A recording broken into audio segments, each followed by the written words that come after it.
think. It looks like it. So, hello, everyone. This is your cruddy host who is not at all feeling well, but we'll see if we can get something of a live stream going. But that's why, as you can see, my webcam is not on tonight because I look as bad as I feel. So, tonight I'll be not appearing in this film. But, how you doing, Chris?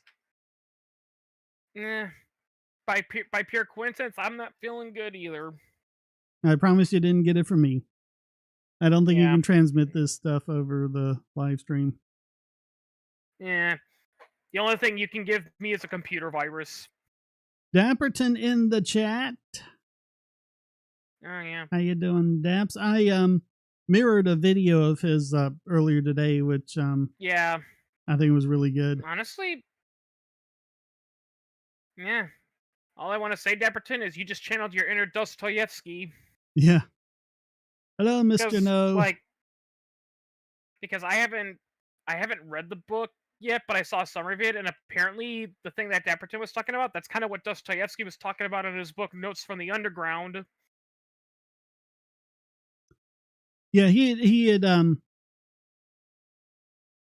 posted it, and I'm like, that's great. Now I was gonna mirror it, and I wanted to kind of because if you listen to his version on his channel, he sometimes doesn't quite get the voice up above the music bed. So I was like, well, do you have the separate track so I can just, juice your voice up? And so he said he didn't. So I kind of sniped myself because I used an AI to remove the music background.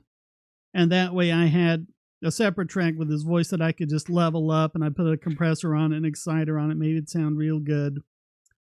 And I put that up to YouTube to schedule it, and then it got a copyright strike for the music.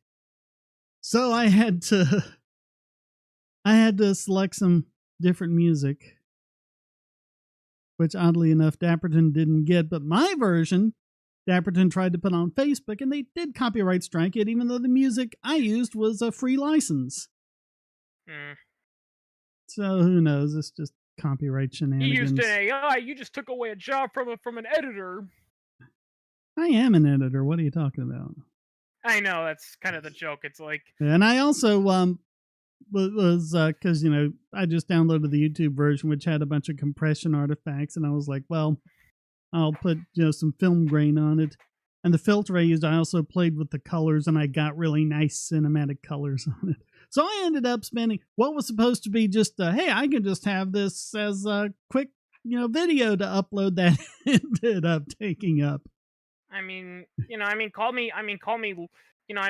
lazy or something, but you know what? I think, AI art, what could be really good for it could be for people like me, who have creative imaginations and they want to create art, or they want to create comic books or whatever, but they just, for the love of them, can't draw to save their life. Yeah, and there's no way you'd be able to afford it, but, think of the human creativity that has the potential of unleashing. Yeah, my only options now are either I hire an artist, which is expensive, and I am on several websites that host art, and when an artist and the commissioner have a fallout, it can get really, really messy, because then you're going to have the artist saying, well, I demand you take down your comic. Why? It was my idea, not yours. Yeah, but I drew it, so I partially own it. But I highly recommend watching Corridor Digital's videos where they used AI to make anime shorts. They made an anime rock, paper, scissors and followed it up with a sequel. Yeah.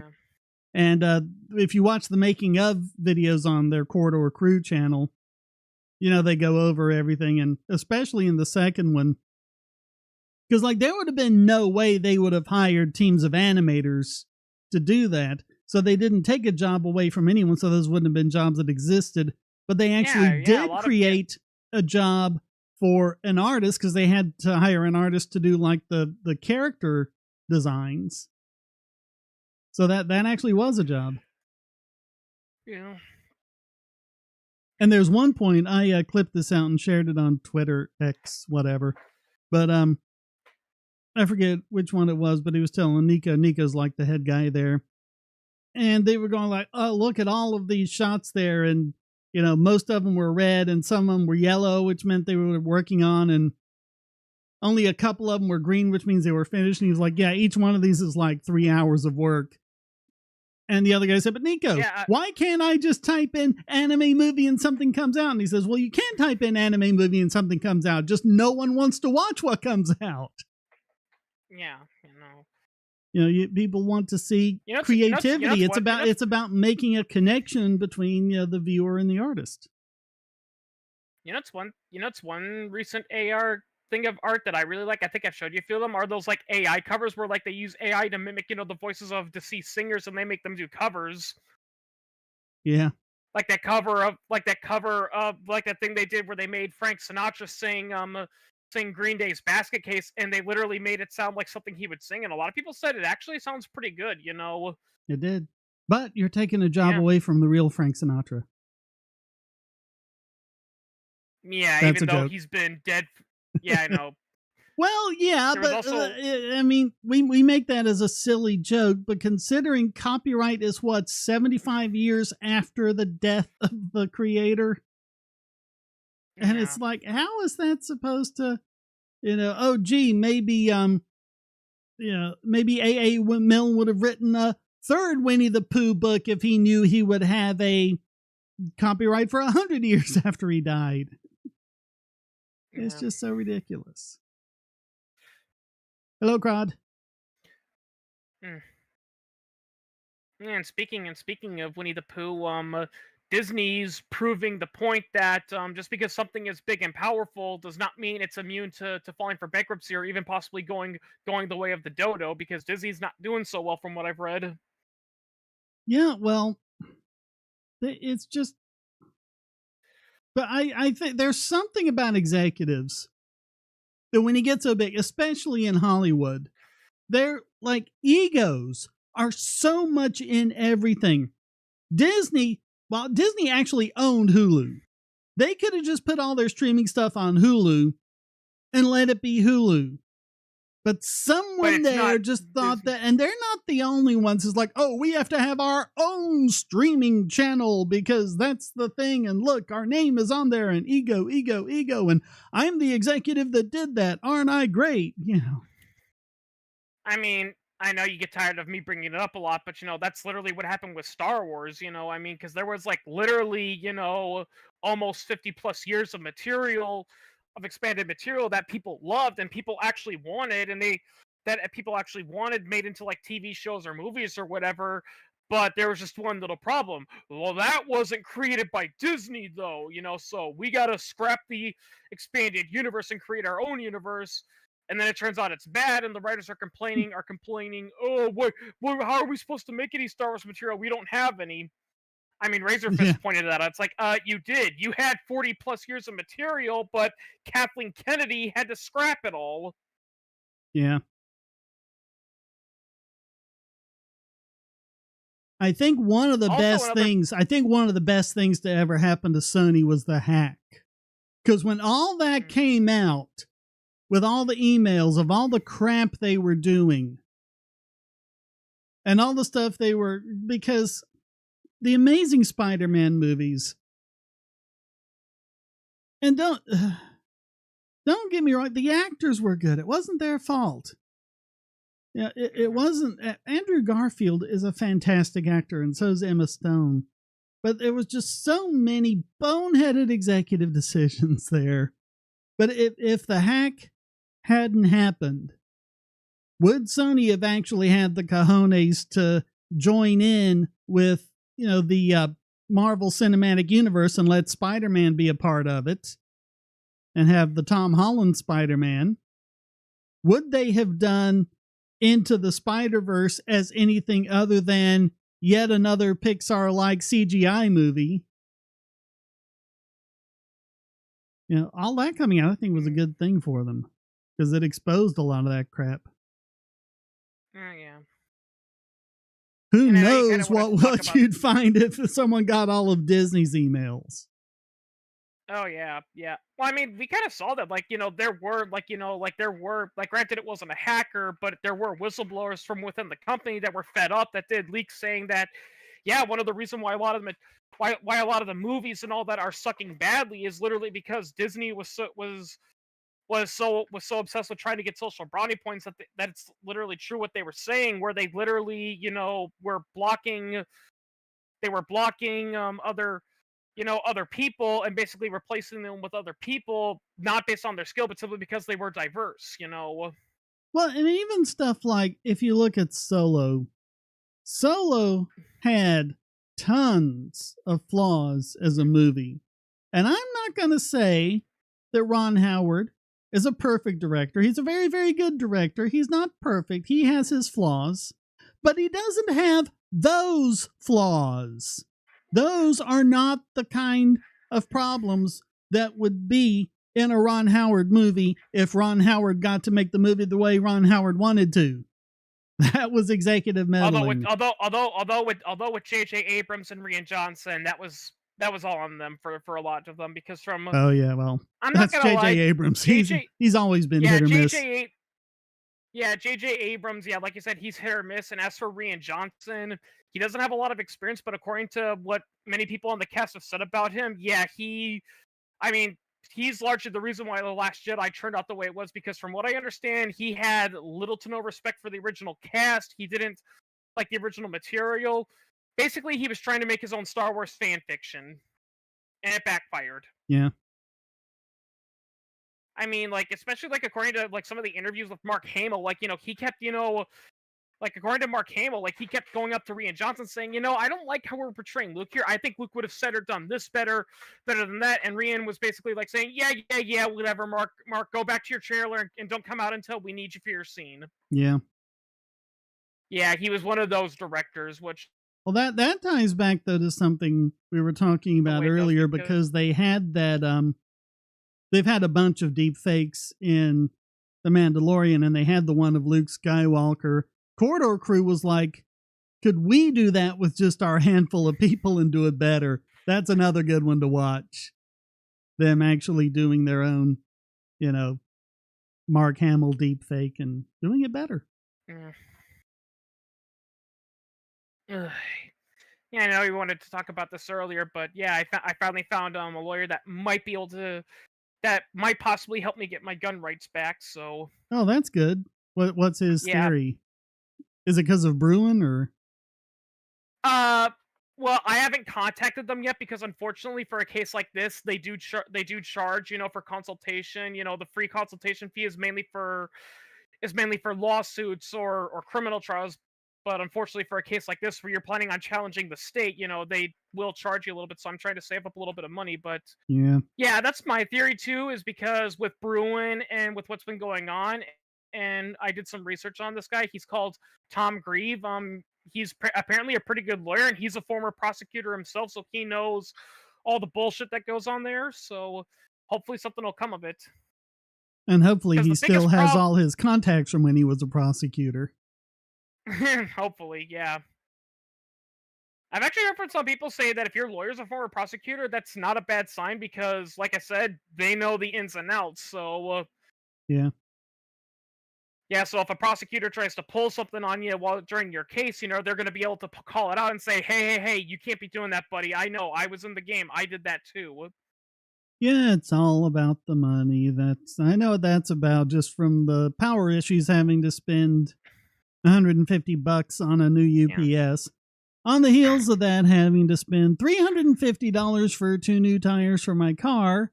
And now on top of it all, Heather's is in the shop. Yeah. Which needed to be her license plate lights are out, and it won't pass inspection until they're fixed. And I thought, okay, go down to Advanced Auto Parts, buy the lights, put them in. It's easy. They just pop right out. You pop the old ones out, pop the new ones in. They still don't work. Okay, what does that mean? That means they're not getting power. I grab my multimeter and I test them. They're getting power. I don't know what's going on, so we had to. You know what's one going back to what we said earlier, it's one law about traffic that, there's no doubt in my mind it's nothing more than just a money-making scheme, because when you think about it, it literally does nothing to actually make us safer. Oh yeah. Getting cited because you failed to provide proof of insurance. or even just inspections Yeah, to begin with. That's just more money for the yeah, state. You got to pay $30 for the inspection, and then yeah. whatever, $44 for the tag, and then your property tax on the car. And Yeah, that's why what I want to ask those people. If it was genuinely about the safety of the public, then you wouldn't be charging for all that stuff. You'd only be charging only if they found a genuine violation. But the fact that they say it's like, yep, you gotta go to court and it's gotta be at your expense, you know. Yeah, there's a really, really old John Stossel video back from when he was still on ABC and all that. It was like it's only like 10 minutes long, but it was like one of those like little mini skits that some reporters do, where he was reporting and he was talking about traffic laws and all that.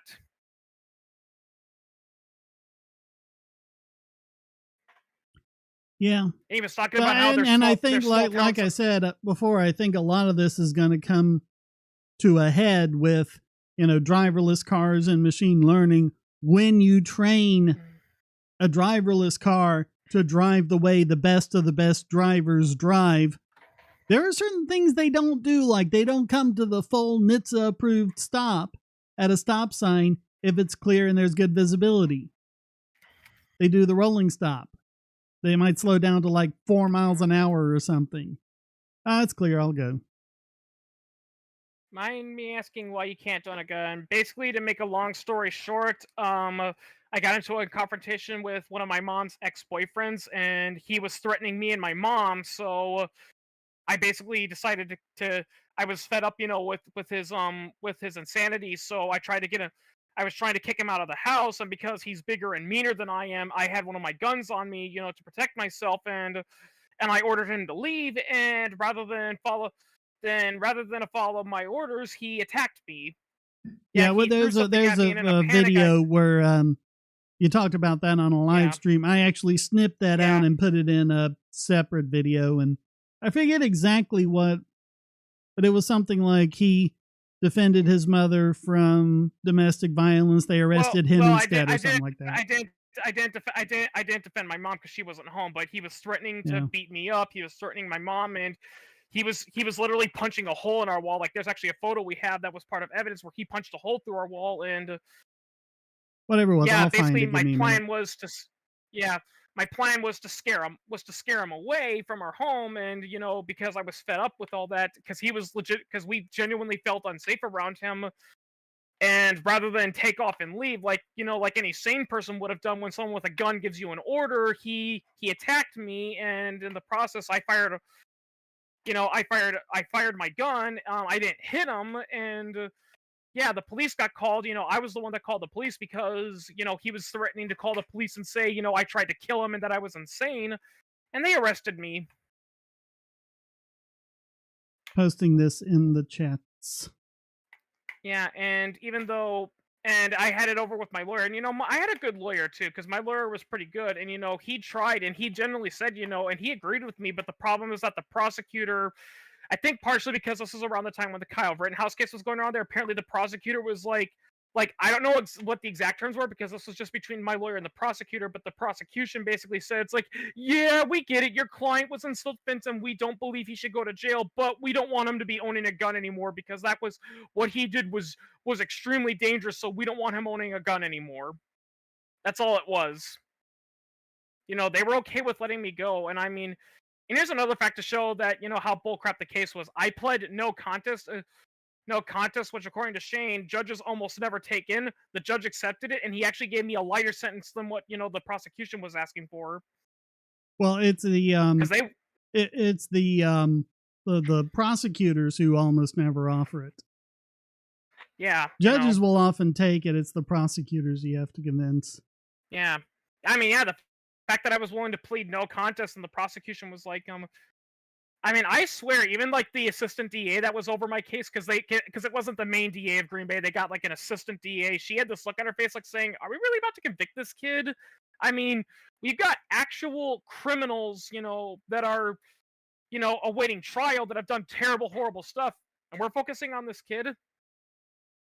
So the reason why I can't own a gun is because even though I wasn't sent to prison and I wasn't convicted of any felonies, unfortunately, Wisconsin is one of the many states which basically says it doesn't matter if it's a misdemeanor, even the most minor misdemeanor, you can't buy a gun.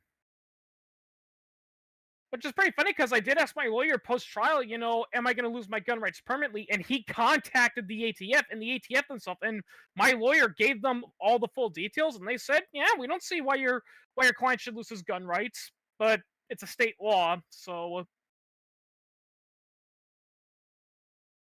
yeah. So my Did the plan is second one once I get not enough. post in the YouTube chat? Hang on, I might have to put that one in It again. posted, yeah, The second one did?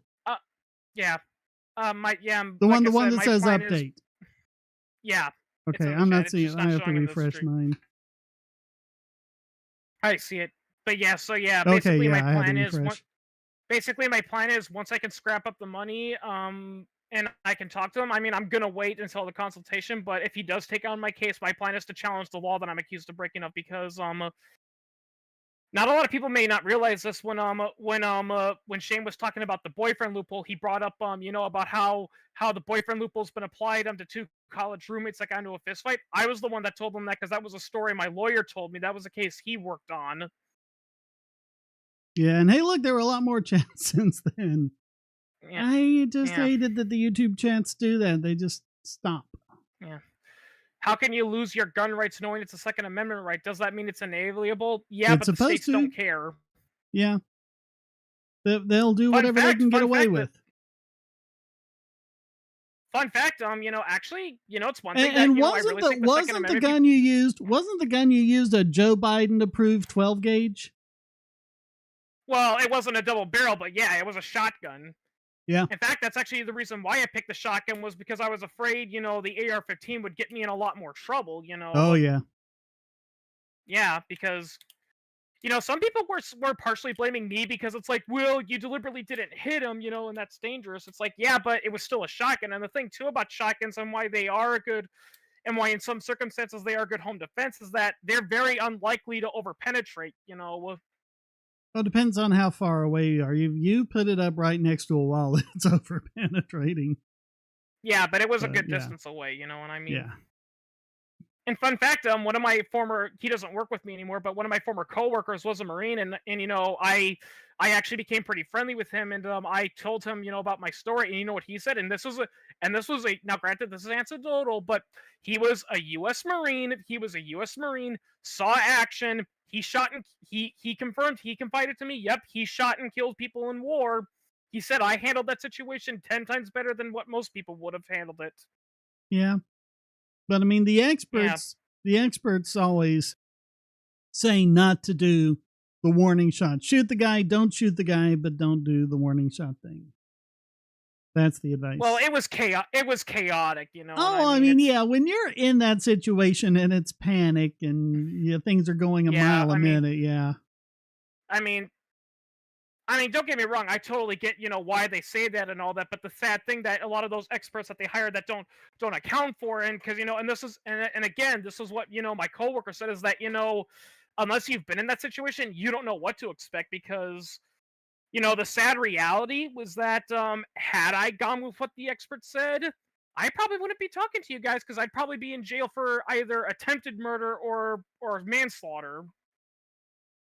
Because states are because, like you said, Yeah. and we saw this with Kyle Rittenhouse. There's been plenty of cases where people have shot and killed intruders, and like all the evidence shows, yeah, this is a clear cut self defense case, and the state is still saying, nope, we're still gonna charge him with murder. I think there was a case where that happened in another state where, yeah, someone killed a home intruder, and the state's trying to. I mean, that especially happened during the riots. There's been cases where in some of the riots, people were shooting and killing rioters that were threatening to destroy their property, and the state's like, "Oh, you can't do that. That's vigilante but murder." Well, look at what they did to the McCloskeys, and they were just brandishing. Yeah, I mean, yeah, and if I recall correctly, one of that gun, the gun that the wife used didn't even fire. Yeah, and then And they tampered with it to make it fire. Charged her with the law that depends on having a gun being able to fire, and then charged her with tampering with evidence. Yeah. This is what the state is like, people. Yeah, holy crap, that's so shocking. I mean, I'm not gonna lie, that's one of the reasons why that's actually little off topic. That's a little why I kind of left SO's group, because when I told this on SO's group, once everything was settled, they were all telling me, screw the state, just buy a gun off the black market and all that. And I'm like, listen, guys, I appreciate your rebellion, but I do not have the logistics to live that life. Yeah.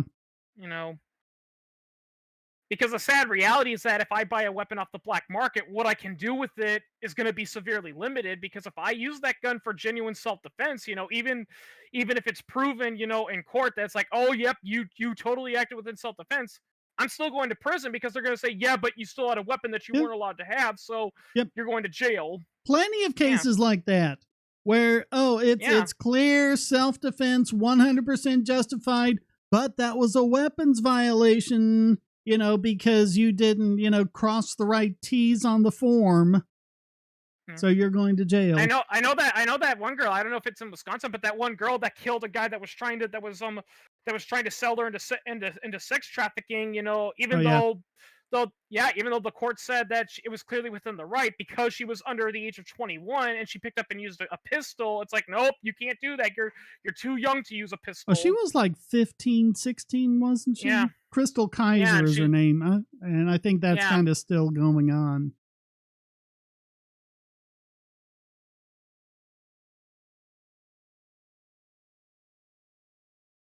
Is that event what made you an ANCAP? Not really. I'm kind of on the fence of it for a while, but I will say this, and I've told this to Shane, and apparently some lawyers that Shane's talked to have all agreed with that. It taught me one very valuable lesson. 911 is for fire or medical emergency.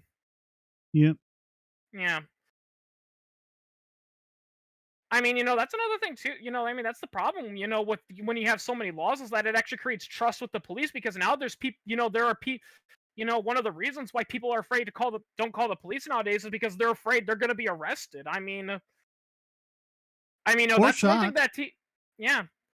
That's one thing that TV shows like Law and Order or CSI don't show you about, is that if you discover a dead body in the middle of the woods, some people are genuinely terrified to report it, because they're afraid. It's like, so you came across this body while you were jogging through the woods? Yeah. Okay, guys, arrest him. He's a suspect for murder. What? Yeah. Yeah, because they don't care if they get the right guy or not. They got to make the arrest. They got to get the conviction. It's got to, that's on their record. Even if they don't convict you, they're going to throw you in jail. They're going to interrogate you. It's going to be a waste of your time, and that's hours you're not going to get back. And they'll use it as a search warrant, and search all your properties, trying to find whatever they can to use against you. Yeah, charge you with 20 different things. Yeah, and people are wondering why, a lot of places aren't cooperating with the cops, and why there's all these crimes going on and people aren't reporting it, because people they've lost faith.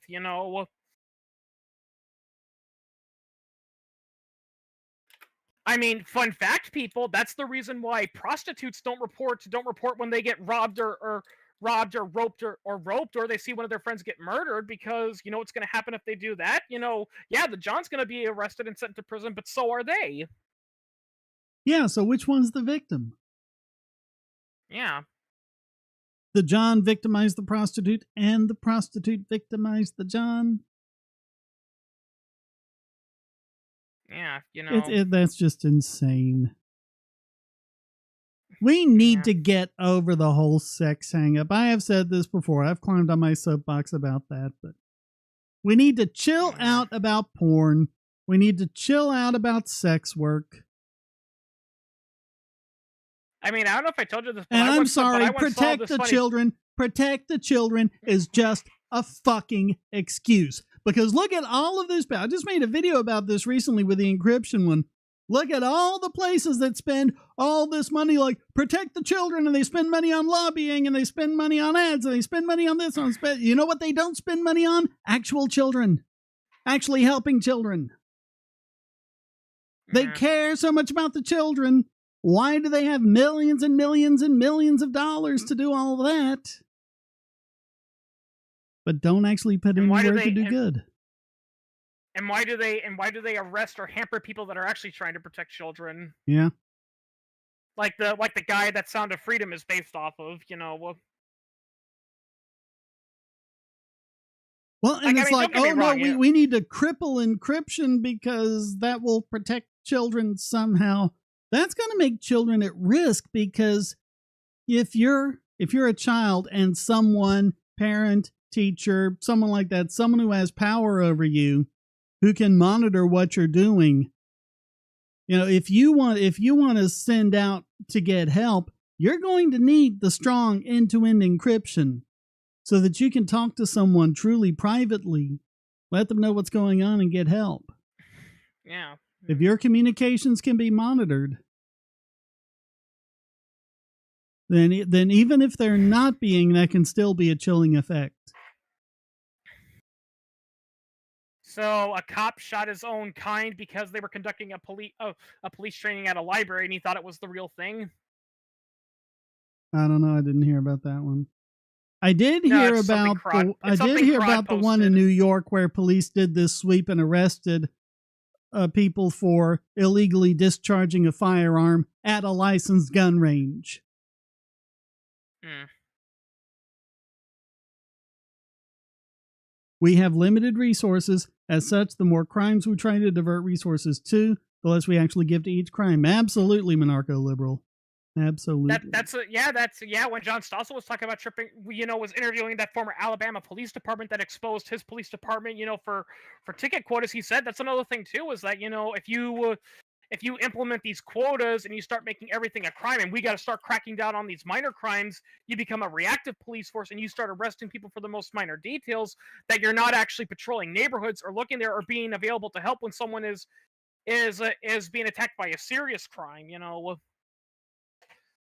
Well, like we were saying earlier, with stop signs over in Europe, look at how rare it is to actually have stop signs and traffic lights. Like Yeah. every single intersection needs a stop sign or a traffic light, and Europeans think that's just absolutely idiotic. Yeah.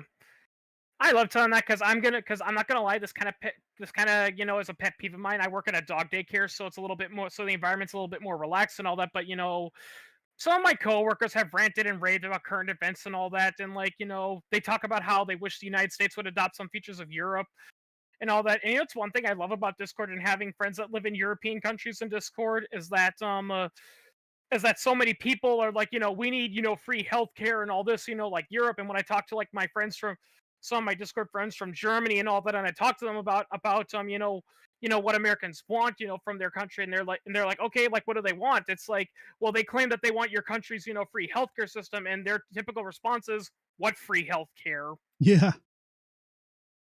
Like, I've got some Norwegian friends, and I've asked them, it's like, some people want to copy what Norway does, and like, oh really? Like what? It's like your free healthcare. And they're like, we don't have free healthcare in Norway. I mean, yeah, for like emergencies, like if you call for like a heart attack or something, yeah, they'll treat you for free, but yeah, you still pay for everything else. You still got to pay for dental work. Yeah. I mean, Tim. And I and mean, uh, the things that they don't want to implement from Europe, like school choice, ask them what they think about school choice. Do they yeah. want to imitate Sweden, Belgium, Finland, countries like that? Oh yeah. I saw a YouTube one time. Now granted, this guy, isn't Finnish. He's an American, but he works, in Finland as part of, as an English teacher and all that. And he was debunking some myths about Finnish education system. And he says myth, and the biggest number one myth is that private schools in Finland are abolished. And he's like, no, I work for a private school. Yeah. And the money Yeah. follows the child. Yeah, from what I heard, it's basically a mistranslation. Like, if I recall correctly, there is a law in Finland that says that private schools can't operate for profit, but they're still operating. And that's another thing too that people fail to realize. Most private schools, even in America, they're not like these uppity, uber, Christian fundamentalist schools that rich white Anglo-Saxon Protestants send their kids to. Most of them are just charity schools. Yeah, they're not. Well, even the church schools are nonprofits generally. Yeah, There I aren't mean, that many for-profit schools. yeah, yeah, most of them are charity or charter schools, that And another problem with America, because I hear this a lot, is that the problem is that there's this misconception that it's like private school you have to pay for. It's like, no, I've heard people that have said they have the money and they want to send their kid to a private charity school or whatever, and even with the money they still can't get it because the government keeps getting in the way. Yep. And they put Yeah, caps because the on it, and school they put all these other restrictions on it. Yeah, because the school, yeah, because like a common thing they get from is the school will tell them, well, it's good you have the money and all that, but unfortunately, there's a state law that says we're only allowed to take X amount of students every year, despite the fact that we have the facility for more. And unfortunately, we've hit our quota, so we can't take your kid anymore. Yeah. Yeah, At least we got rid of the charter school camps here in North Carolina. yeah. That helped. I don't know if you're ever going to do a quickie on this, but this is something I call the Blackwater effect, and it's named after the Blackwater PMC group, where people try to point to an incident, to prove that it's like, oh, see, this is why the private company, wouldn't do well, when it actually points out that of why the private company better. And the reason why I call it the Blackwater effect is because it was based off of that incident where Blackwater security guards opened fired and killed some unarmed, citizens in Iraq during a protest, and it was all over the news saying, "Oh, this is how evil mercenaries are." But here's one thing that they don't tell you. You know what happened to those mercenaries? They got charged. They got arrested and they got charged. And until Trump pardoned them, they were serving time in prison for killing innocent civilians. Now imagine if the U.S. military had done that. Yeah. Yeah, So I bring this up because this easily applies to charter schools, because yeah, there are some crappy charter schools and there have been some infamous cases of charter schools abusing children. But you want to know something that happened to those charter schools that doesn't happen to public schools? They got shut down. Yep. Yeah, versus what happens And with a and when mainstream that public happens, school. that sends a message to the other charter schools. It's like, hey, you better shape up and not do this. Or not even that, Yeah, just stuff like messing with the finances or stuff like that. yeah, And everyone's like, yeah, well, see, it that's why sends. charter schools are so bad. It's like, do you honestly think that's not happening with government schools? Oh yeah, Well, yeah, that's what I meant, Mister No. Yeah, the Blackwater mercenaries. I mean, if anything, it proved if anything, it proved why, mercenaries are much more reliable, during war compared to state armies, is because, as demonstrated with the Blackwater incident, if they mess up and they commit a serious war crime or a no-no, they usually get held accountable for it. Now, granted, they might get a slap on a wrist compared, to a civilian, because many of them do have connections, but the fact of the matter shows they still face some degree of punishment. Whereas again, with state militaries, typically what typically happens is they either throw the wrong people under the bus, or they just go, "Oh well, there's nothing we can do about it. That's war." Yeah, well, it's like the soldiers charged, for the whole Abu Ghraib thing. First of all, the only reason that happened was because the journalists blew the whistle on it. And second, Yeah. do you honestly think that their commanding officers and commanding officers up the chain didn't know what was going on, didn't approve of it, didn't even order it? But no, they got a, well, Yeah, I've no, the actually heard. soldiers were just doing that on their own and we didn't know anything about it, hurt their. Well, then you should be fired for gross incompetence at least. I mean, yeah, Stuff that's like why that's that. happening under your watch and you don't even know about it? Jeez. I mean, that's why that I don't know how to pronounce that name. That village in Vietnam during the Vietnam War. That's why many of the soldiers who participated in that Milai. conflict didn't get. Yeah, Milai didn't get charged, just because.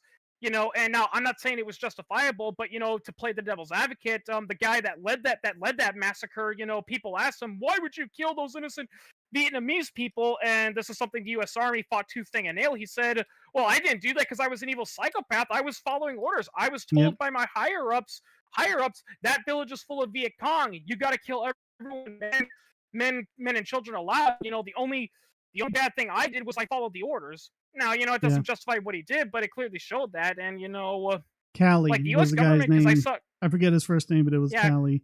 And that wasn't that the incident where they said we had to save the village by destroying it?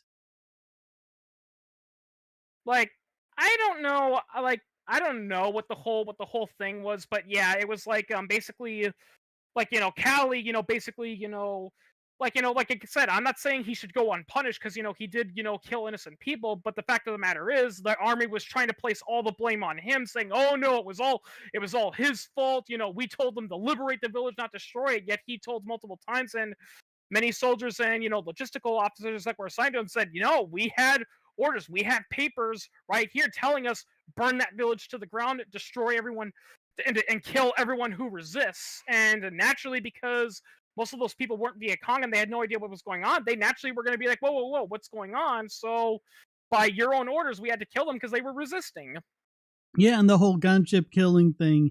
I mean, how many years was Chelsea Manning in prison before? They're still persecuting Julian Assange over it.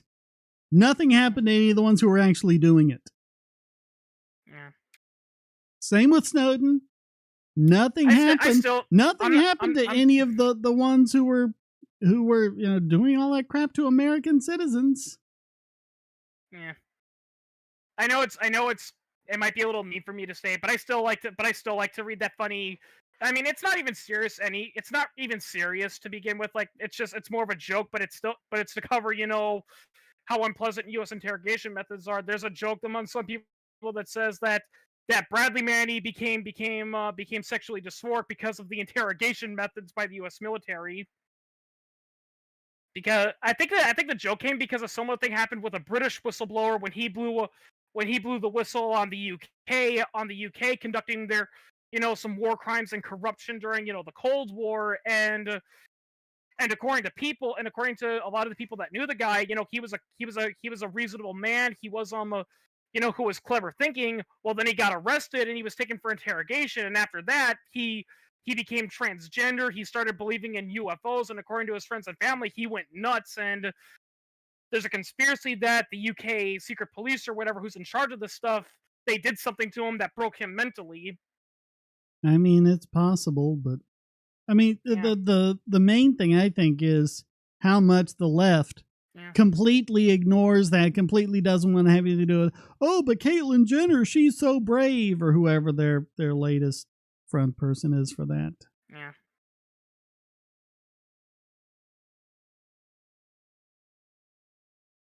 But not the one who spent years in prison being psychologically tortured to bring forward the truth about war crimes. No, she's not brave at all. Yeah.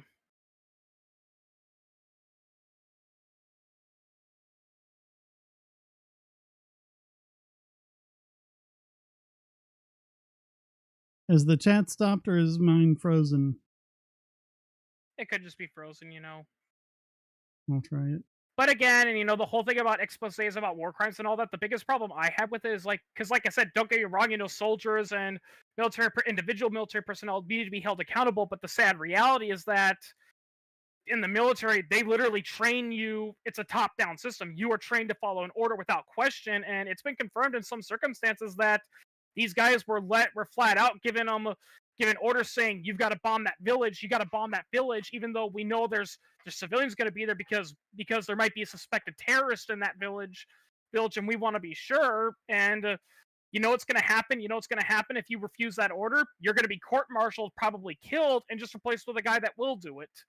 Well, and they don't kill any civilians. They're all enemy killed in action, even if they're not the target. And even if they're children, they're just, what are they called? Terrorists in training.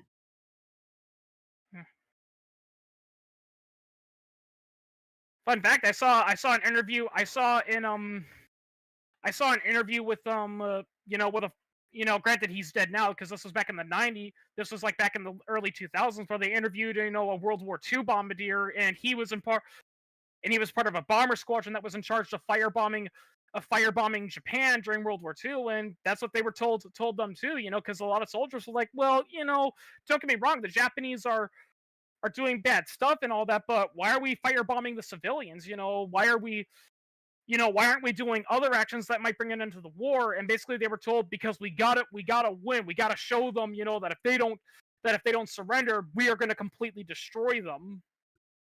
Well, that was Hiroshima and Nagasaki. Neither of those were military centers or, producing military bombs and stuff like that. Well, Hiroshima was. Nagasaki, not so much. I think with Hiroshima, what they said was it wasn't that they were producing them, but they were producing the things that the bomb manufacturers would have produced, but they were producing them, and so that freed up the bomb manufacturers to make bombs.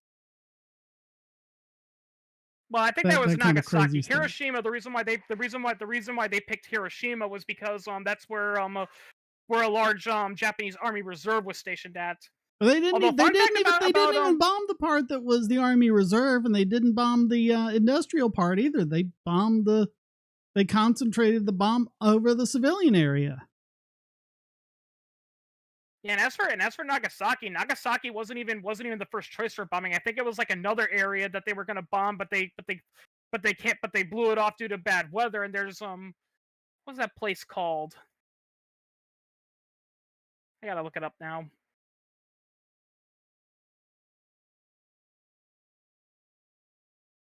It begins with a K or something. I don't know. I'm not Japanese, so. That doesn't exactly narrow it down. You got Kyoto, you got Kashiwazaki. Yeah.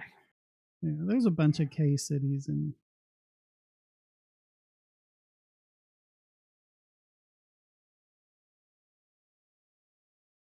Kokura, that's what the original target was. Kokura. Yep. And to this day in Japan, they still have a term called Kokura luck. Yeah.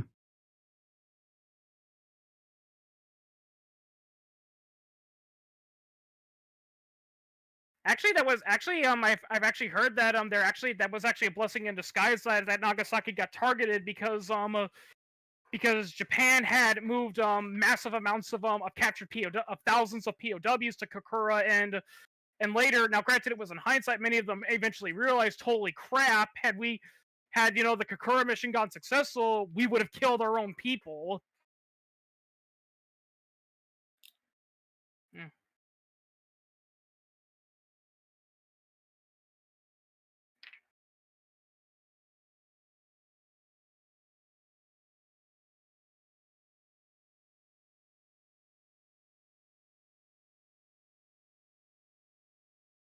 But I mean, at the end of the day,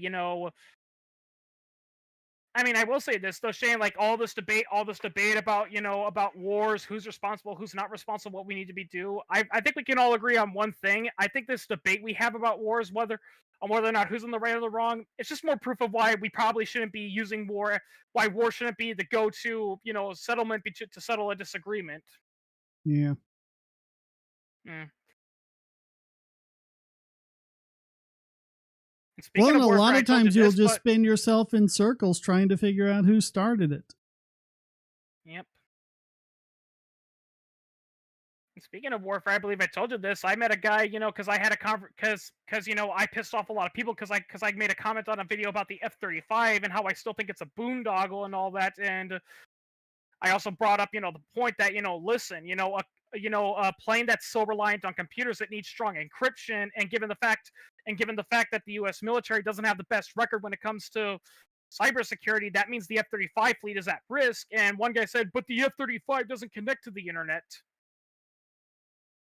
ignoring the fact that one, it does, because the military has its own network on the internet, and two, even if it didn't, it can still be hacked. Yeah, if you connect to any network, that's all you need. It doesn't have to be the internet. And the fact of the matter is, contrary to popular belief, you don't need the internet to hack something. I mean, when you really think about it, principally speaking, humans have been hacking each other, ever since, we developed, forms of nonverbal communication, because at its principal core, that's all hacking is. It's just figuring out how to get a hold of information that you're not supposed to get a hold of, Yeah, you hack people, not machines. Yeah. I mean, yeah, I saw this video about hacking one time. It's called hacking in fiction versus hacking in reality. And hacking in fiction, it shows the guy at the computer going, "Okay, I just got to install the code, to the semicolon, download this, the wire to the JPEG and email it in, and then I'll have Megatext, and then I'll have all of Megatext security files, and it says hacking in reality, and it shows the guy calling on the phone saying, yeah, my name is Clark Smith of Megatech. I'm having issues with my account now. I need to reset. Can you hand me the master password? Yeah. Yeah. It's just Yeah, getting the information, knowing what XKCD this. did a few of them like that. Like one Yeah. of them was, what happens in your head. It's like, we need to get into his laptop, but he encrypted it with 2048-bit RSA. Oh no, we're foiled. What happens in reality? His laptop's encrypted. Hit him with this $5 wrench until he tells us the code. Yeah. Or another famous example I saw was how to respond to hacking, how TV and movies portray. Oh no, we're being compromised. Quickly, everyone, activate backup files. Get the firewall updated. Hurry up, everyone. Versus what you do in reality. Holy crap, we're being hacked. Quickly, everyone, unplug the computer. Yeah. Yeah, that's what you do. You tell all the people saying, "Holy crap, we've been compromised." Everyone, unplug the computers, turn it off, unplug it, plug it. If you have laptops, turn them off, take out the battery, everything. That's what we were going back to the Sony hack. That's what they were doing. They were just running around to all the computers, yanking out the network cables. Yeah, I saw. Yeah, I saw. I think I saw a video about like a cybersecurity that works for a company, and they do say that's typically what happens. They go around ripping off all the computers, and then what they'll do is they have as many places that work with cybernetics and all that. They'll have like that one computer that's designed specifically for that. They turn it on in safe mode, and then they try to isolate the virus or whatever and see what it is.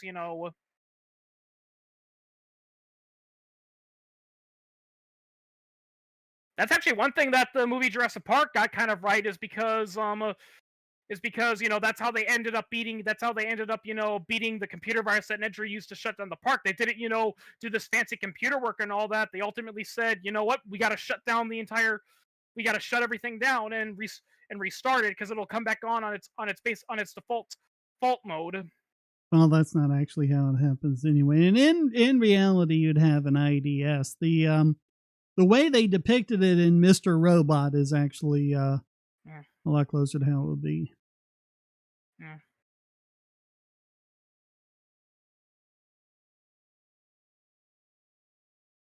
But yeah, that's actually how. God, it was so stupid blaming that hack on North Korea, because that was an inside job if there ever was one. Yeah.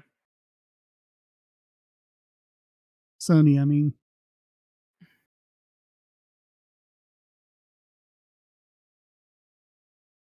Oh, and Ghost in the Shell, the major calls for a vaccine for people who have been infected with a cyber virus. I haven't seen that. It's from a movie, Ghost in the Shell. It's like, people. The term computer virus is more of a metaphorical term, Yeah, well, it reproduces itself. That's the only thing it has in common. Well, viruses don't even reproduce themselves. They attach themselves to something else. I think the reason why they're called that is because they operate kind of similar to a biological virus, because just like how a real life biological virus, it hacks into your cell and it messes up with the DNA to basically trick the cell into reproducing copies of the virus. That's kind of what computer viruses do, is they insert themselves into a computer code, and instead of the computer doing its normal functions, it'll say, no, don't do that. Do the copy this programming code. Yeah, they attach themselves to some sort of executable. Yeah. Because if they run on their own and do it, that's a worm. Yeah. And another thing too, going back to what I said about hacking, if you're a cyborg, if you have the like the cyber implants and all that, then that would be a possible vector. You gotta think about that. If you're getting cyber implants, what if they can be hacked? It's another thing too that I've noticed that a lot of military experts, when it comes to military encryption, all that they also tend to ignore, that I don't understand, is that another thing too is that, contrary to popular belief, not all viruses are created maliciously. In fact, quite a few of them are actually completed by complete accident. Oh, the dumbest ones where I think there were a couple of Mac antiviruses that ended in something like psyllium to be like, penicillin or something psyllium or whatever. I'm like, but that only works against bacteria, not viruses. Yeah.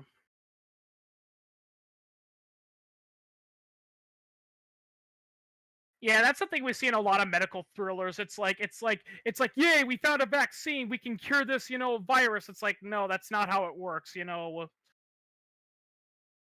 Like I've seen a medical doctor react to that. They're like, yeah, unfortunately, as much as we would love to believe it, once you're symptomatic, it's a little too late for the vaccine.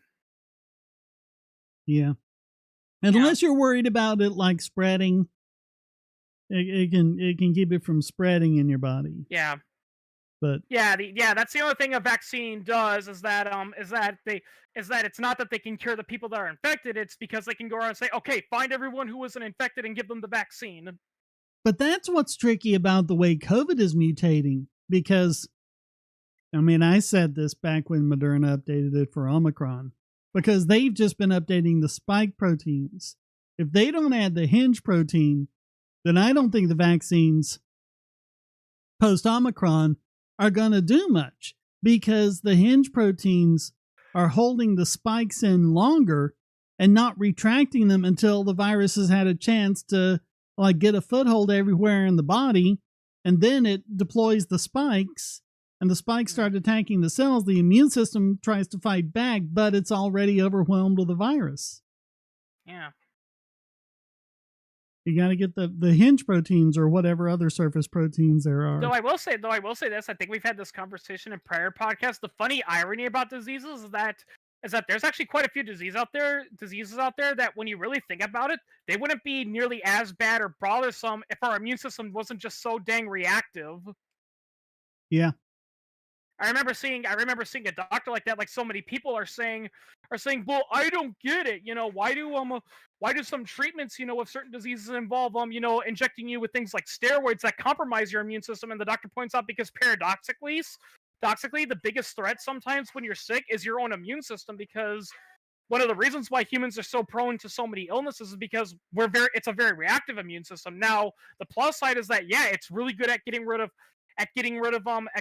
cancer cells and preventative illnesses. But the bad news is that when you do get sick, it goes full blown, basically.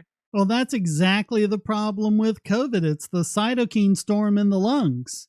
It's not Yeah, what the vaccine is doing, it's what the immune system is doing trying to fight the virus. I think I said yeah, vaccine it's instead of virus. You know what I mean? it's basically the number one cause of all symptoms for illnesses is inflammation, and that's a symptom caused by your own immune system, not the bacteria or virus affecting you. I forget where I heard this, but it was great. It's your immune system basically works by threatening an intruder to your house by setting your house on fire. Yeah. Yeah, because that's the thing too. Because that's the thing too that people fail to realize. Your immune system is not sapient. It's not sentient. It's literally just following chemical signals and all that. Well, that is a big problem, Mister No, because remember, it's COVID-19. It was known and was spreading around in late 2019, and by the time you get to March of 2020, that's months for it to go all the way around the world, and just all of the cover up and all the denial and everything in Yeah. between. And even in like February, when Trump was wanting to restrict travel from time, they want to, no, that's racist, you can't do that, this virus is nothing, Trump's using this as a scare and he's racist and everything. And they were Oh denying yeah. that this could potentially be a global pandemic, and guess what happened? Yep.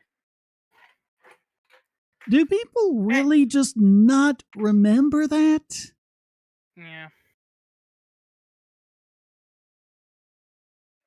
Don't get me wrong. It didn't spread nearly as bad. It didn't spread nearly as far as COVID did. But I remember, that big swine flu pandemic we had when I was in high school, and you want to know what the government did in response to the swine flu pandemic?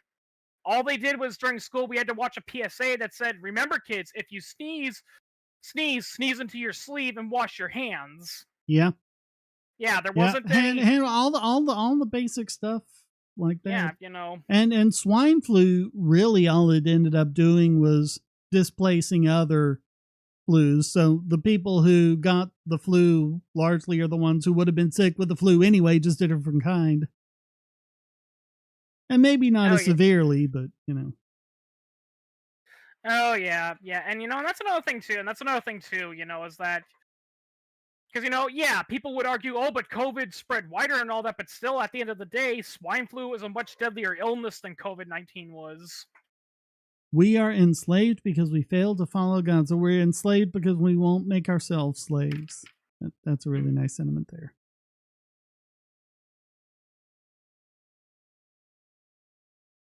Mm. To be fair, the reason why I'm not gonna lie though, the reason why this happens is because the sad reality is, and there are people that are pointing this out, is that as much as we like to blame politicians, we got to take some degree of responsibility. The reason why politicians are doing all this is simply because we let them do it.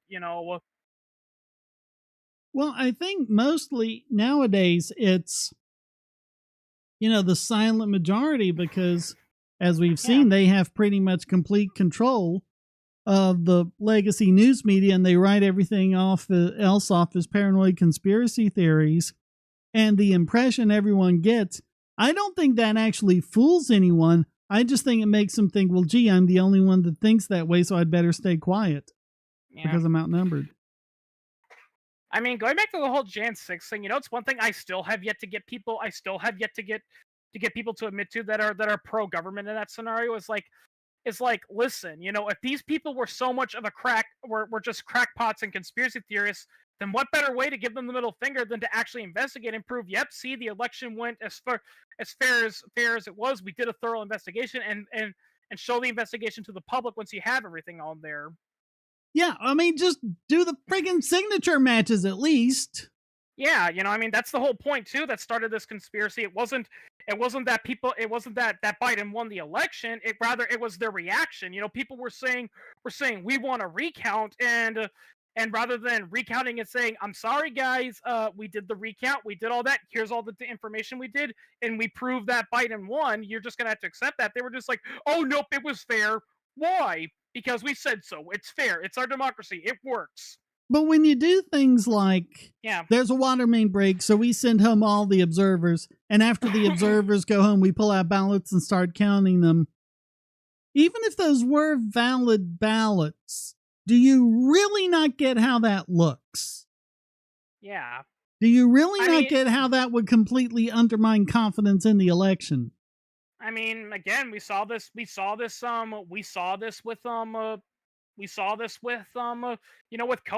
I mean, I'm pretty sure a lot of the doctors and all that, they had genuinely good intentions and all that, but I just want to tell them, it's like, listen, when you do all this stuff and you keep lying and you cover for China and all that, it makes you look suspicious. Even if you generally had no ill intentions, to begin with, it doesn't matter.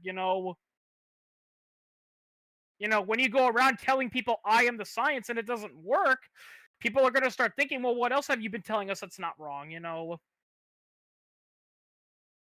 I mean, that's a sad reason why there's a lot of conspiracy theories going around these days. It's not because, people are stupid. It's not a grand conspiracy. It's just because the government won't stop lying to us. And, it's a story of the little boy that cried wolf. When you lie over and over again, eventually, even when you're genuinely telling the truth and you're genuinely in the right, people aren't going to want to listen to it.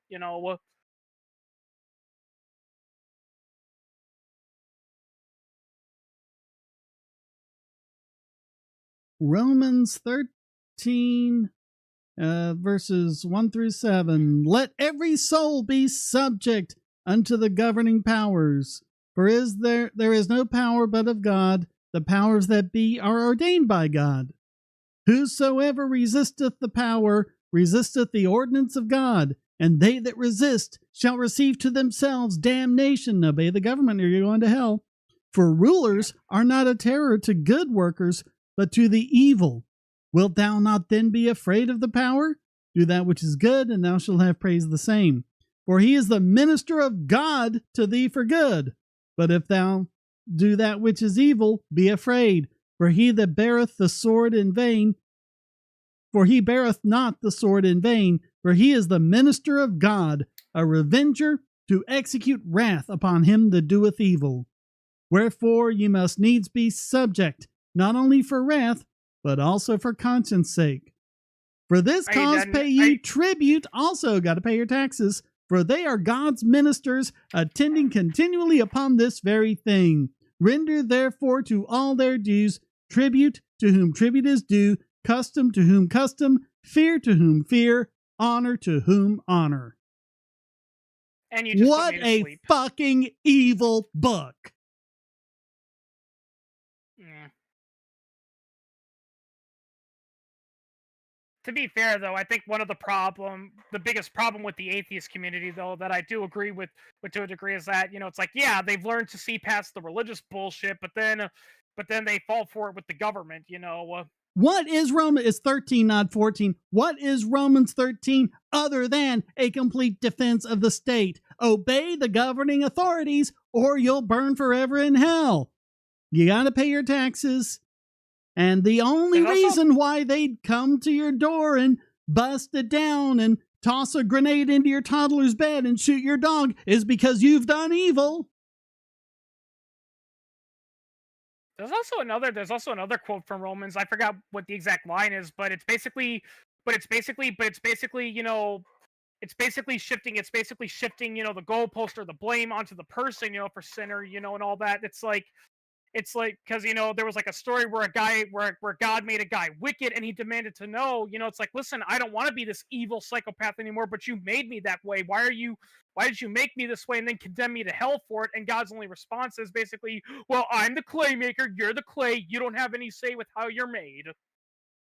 You sound stupid, Shane. Stop. Hey, it's your fucking book, not mine. Yeah.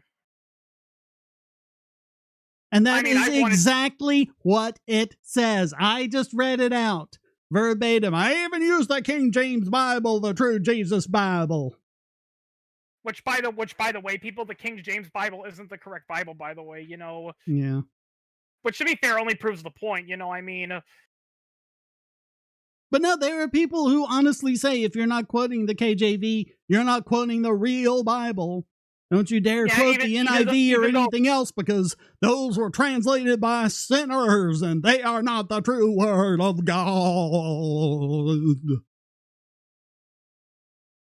Yeah, fun fact that because I'm in a group, that's mostly composed of ex-Jehovah's Witnesses, because not a lot of people realize this. The Jehovah's Witnesses, they are a really fucked up, religious organization and all that. And we were talking about them, and I was telling this to one of the members. It's like, did you know that the founder of the Jehovah's Witness, he was proven in court to be a fraud because he said, no, I found the real meaning of God that the Catholic Church, is secretly hiding and all that. And one Protestant minister in Canada called him a fraud. So Charles Taze Russell, the founder of Jehovah's Witnesses, sued him, and it was proven in court, basically saying, okay, so you found, secret translations, to the Bible that no one else could find. Let me ask you this, Mr. Russell. Can you speak Greek, ancient Greek?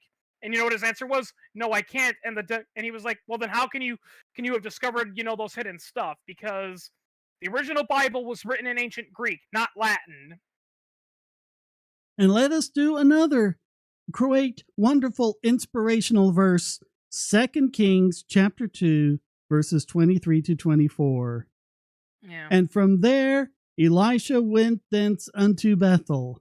And as he was going up by the way, there came forth little children out of the city, and mocked him, and said to him, Go up, thou bald head, go up, thou bald head. And he turned back, and looked on them, and cursed them in the name of the Lord. And there the Lord sent out forth 2 she-bears out of the wood, and tore 40 and 2 of the children. Yes, tear apart 42 children with she-bears because they made fun of a bald guy. Yeah, Mike, you really should not be posting Bible quotes, because we've demonstrated this multiple times. The best way to contradict all the stuff in the Bible is not to quote another Bible verse, because the fact of the matter is the Bible is full of contradictions and all that. It's the big book of multiple choice. You can use it to defend whatever crap you Yep. want. And the funny irony too is that they say it's like we gotta live by the Bible and the Ten Commandments and the Old Testament, and I'm just thinking, but I thought the whole point of Jesus, sacrificing himself and dying for the cross, I thought it was so we didn't have to do all that stupid stuff, because the whole point of the sacrifice of Jesus was to cleanse man of original sin.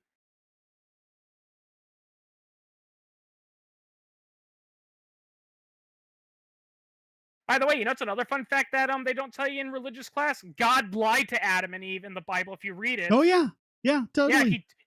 He told them. He told them you can eat all the fruit you want except for the fruit in this area. And they asked him, "Oh, why can't we eat it?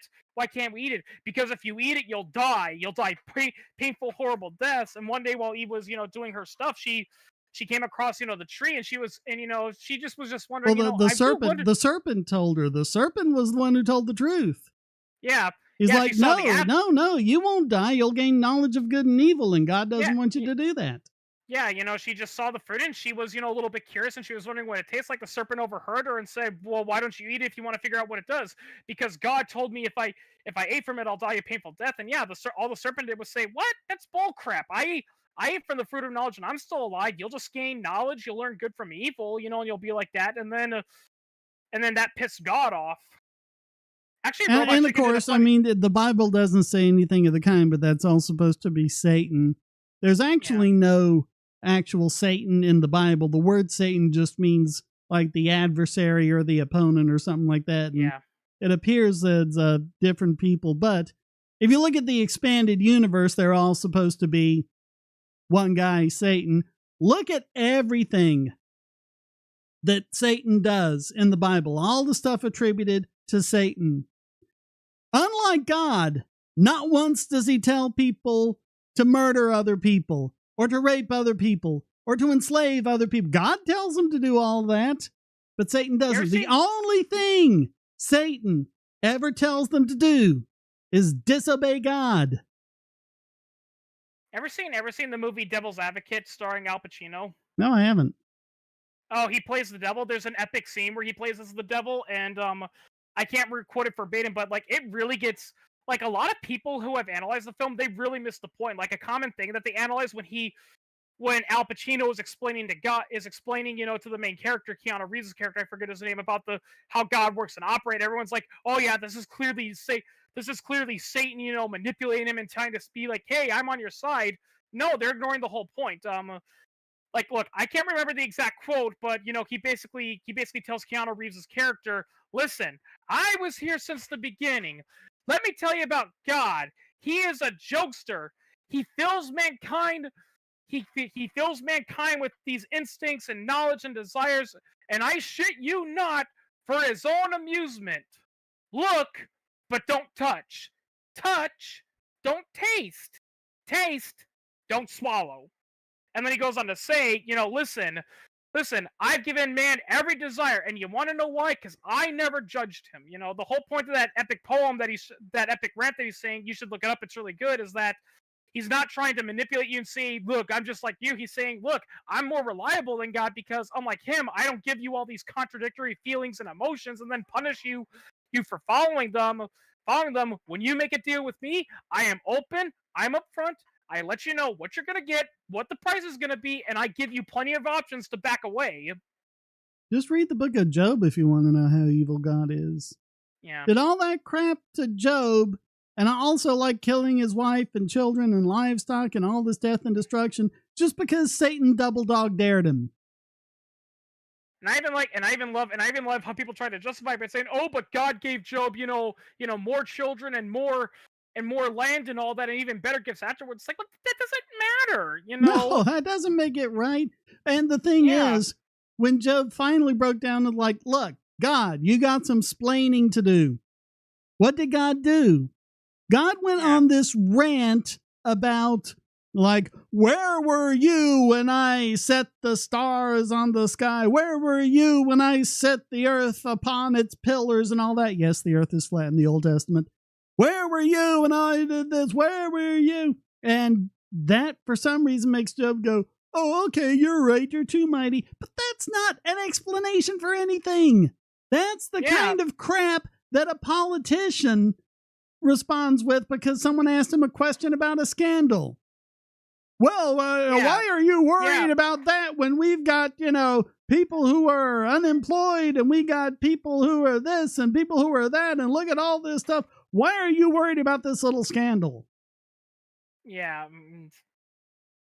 Yeah, I mean, the question Job should have asked is, where were you when Satan was doing all this to me? Well, it wasn't Satan that was doing it. Satan didn't do any of it. God did it all. Yeah. Satan just, because God was boasting about Job and was like, Satan was like, you know what? I bet you if you took everything from him, he'd turn on you. Yeah. That was the extent of his participation. Yeah. And God, yeah.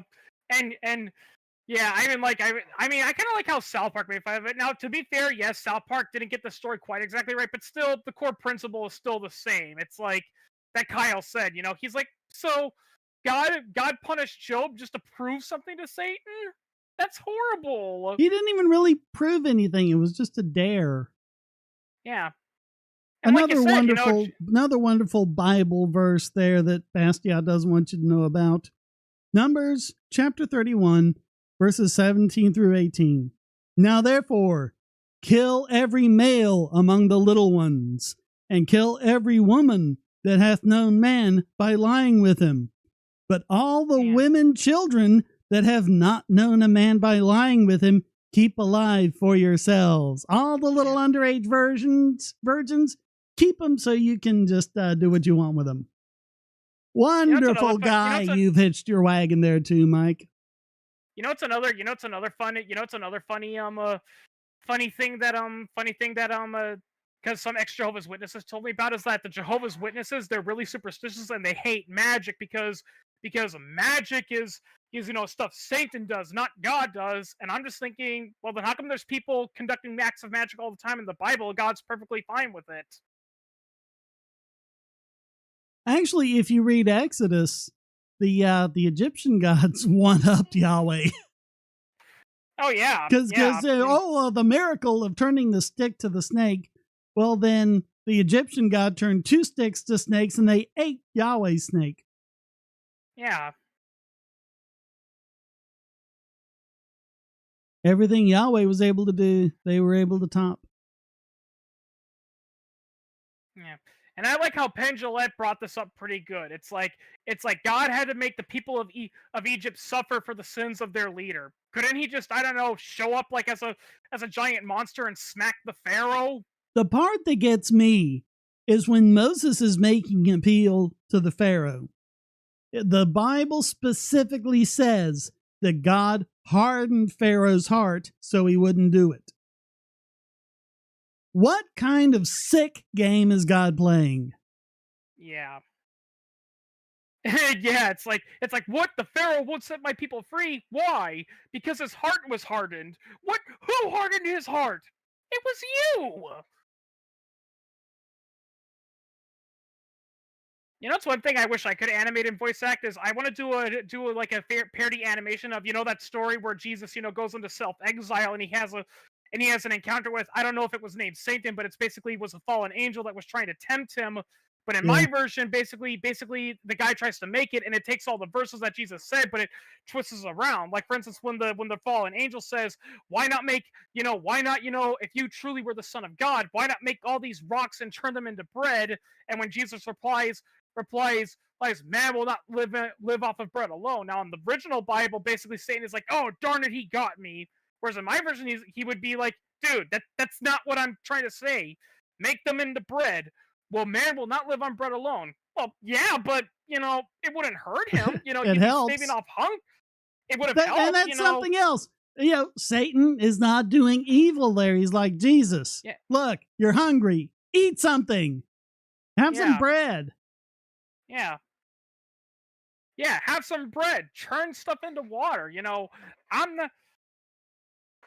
You know, and that's basically what he ends up doing. He's just going, listen, listen. I'm not telling you anything. I am not trying to turn you on anything. All I'm doing that, and ultimately the final one is when it says, why don't you demand God, come down himself and explain things to you? And when Jesus goes, you shall not put your Lord to the test. That's when, in my version, Satan would be like, no, no, no, dude, that's not how it works. That's not Yeah, how it works. You can't that's just a dismiss cop out. something.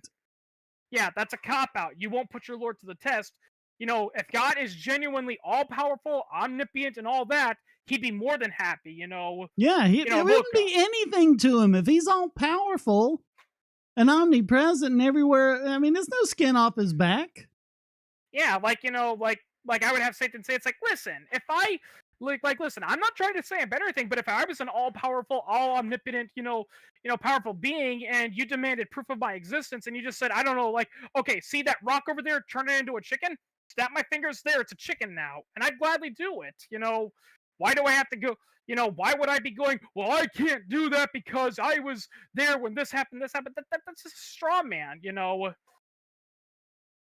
Because I think I know why, and because if you were to put God to the test and he didn't do it, then here's the thing: then that only proves two reasons. Either one, God doesn't exist, or two, if he does exist, he's not all that he's claiming he is. Yeah.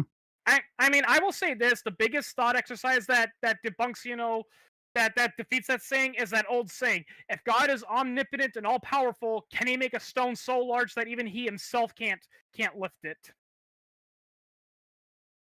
Because when you think about it, he loses either way. Because if he Yep. can't create the stone, he's not all powerful and omnipotent. But if he can lift the stone, well then, yeah, he's also not all powerful because he can't make a stone that big. He has his limits. Well, it's just the problem of evil, Yeah. which I still have yet to hear a single Christian give an answer to. They tried to talk their way around of it and put it back on the atheist or something like that. But atheists don't have the problem of evil because we don't believe in anything that's all powerful, all knowing, and all loving. Yeah, I mean, as Dapperton pointed out in its latest video, the sad reality is that good, that bad, and evil are just natural byproducts of the organized chaos that formed the universe. It's just you know Oh my it's God, just a small. Mike, you are making my point for me and you don't even realize it. That's sad.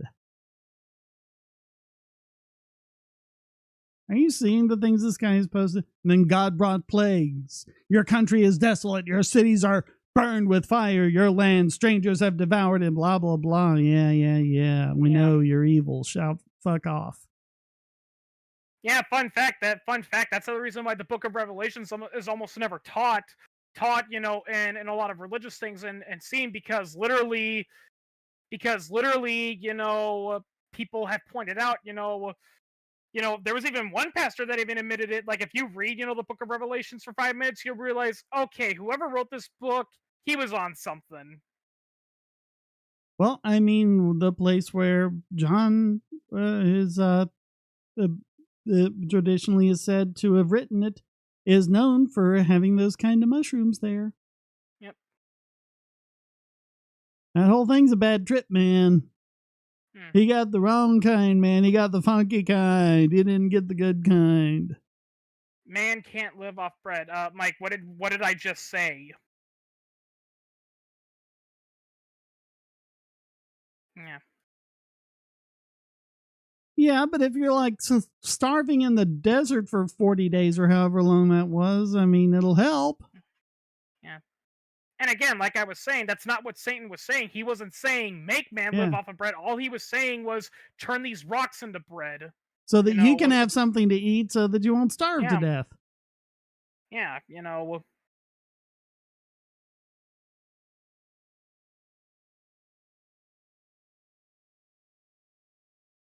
yeah. I mean, I think Michael Shermer put it best when he was on Penn and Teller when they were doing on their episode of the Bible. Satan was invented basically as a cop out.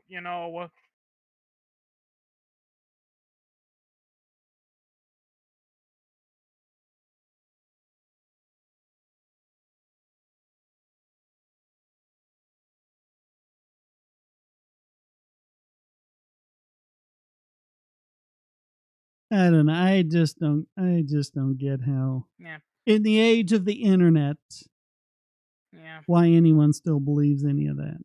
It's one thing if yeah, you're like raised in your town and everyone goes to church and that's the only thing you know. yeah, But if you're on the internet and you're exposed to any other ideas, you gotta see how none of this makes any fucking sense. yeah. I mean, yeah, Shane. I don't know if you've heard of him. Have you ever heard of Metatron, the YouTuber? Not the YouTuber, no. Oh, Metatron. He's an Italian YouTuber. He lives in America. And he does a lot, and he's into the whole medieval history and all that and all that. And he did one good thing that he did. He actually did a video that really kind of opened up my mind when I'm talking about reviewing history. And this was one thing that I will admit, that atheists are also kind of guilty of doing is one thing we kind of have to do when having religious discussions. We got to avoid doing presentism because one issue I have seen with people when they discuss like the medieval period is they talk about how it's like, oh, the people of the medieval period, were dumb and stupid and psychopaths and all that. But we do have to remember, they were living in a different time. Well, and When they're also not, most people weren't doing that stuff. They were just living their lives. yeah, it's yeah, It's the the issue it's with the power is the psychos in power that were doing all that just like in our time. yeah, I think the issue with religion, is I think the biggest pet peeve for me personally with a lot of religion is not that it exists in the first place. It's that it's still around, despite the fact that our knowledge of the universe has vastly improved. And you'd think by now, at the very least, we'd go back to being deists, where even if you do believe in, we're probably going to be like, okay, God created everything, but then that was it. He moved on and did other things. The only way we aren't going to starve is with God. Well, then how come there are atheists living to their 90s? Yeah, Richard Dawkins is still kicking. yeah. I mean, Stephen Hawking, I think he was an atheist, and he survived pretty well. Despite the fact that not only was he an atheist, but he also ALS. had Lou Gehrig's, yeah, Yeah. ALS. That's one thing about Stephen Hawking that surprised a lot of people is that he lived for so long because ALS typically kills people after like a decade or so. But Oh, like 2 years. Most of them don't live yeah, 2 years. yeah, but I mean, and the thing is, if I recall correctly, he started showing symptoms when he was in like his late 30s or something. Yet he was still kicking. Oh no, he was still in college when he started showing symptoms. Yeah. Yeah, and actually, think because he lost his ability to speak and he had to use that speaking machine. Not a lot of people realize Stephen Hawking is British. Yeah, Yeah. Yeah, he was kind of chagrined that it had an American accent, but by the time they were able to develop a voice box that had a British accent, he had already come to identify with the voice. yeah, And that was a problem because it was such an obsolete system. It was getting harder and harder to maintain. yeah. I will say this from what I've heard about Stephen Hawking, despite his disabilities and all that. Apparently, he was quite a jokester and all that too. Oh yeah. Like I know how he debunked the idea that people could time travel by hosting a party that only him and his wife attended, and the next day he sent and then the very next day after the party was all over, he sent out the invites. Yeah. Yeah, And all those little bets he had with other physicists. yeah. And I will say this, too, going to the whole thing about that is that, if anything, that's only proof, because some religious people like to point out, oh, scientists, disagree on stuff all the time. It's like, well, yeah, that's proof that, science is more reliable than religion because religion never changes. Science do it all the time. Well, and religious people disagree all over the place, and when they do, they have fucking wars. Yeah.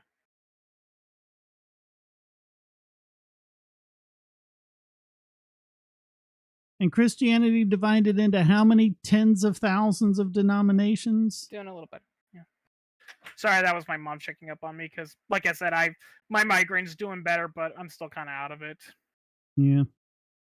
I might have to call into work tomorrow because, like, I rarely get really bad migraines, but when I get a really bad migraine, like, I'm out for like 2 or 3 days because even the day after when my head's not hurting, I feel like I'm hungover. Mike, I honestly don't know who you think you're fooling with that, other than yourself. Yeah. There's libertarian atheists. Penn Jillette was I mean, I've heard he's And gotten a little bit. Teller as well. Yeah, I mean, I know Pendulette. I know he's gotten a little bit status in his later life. I don't know why, but he was libertarian But for the most part. So basically because of Trump.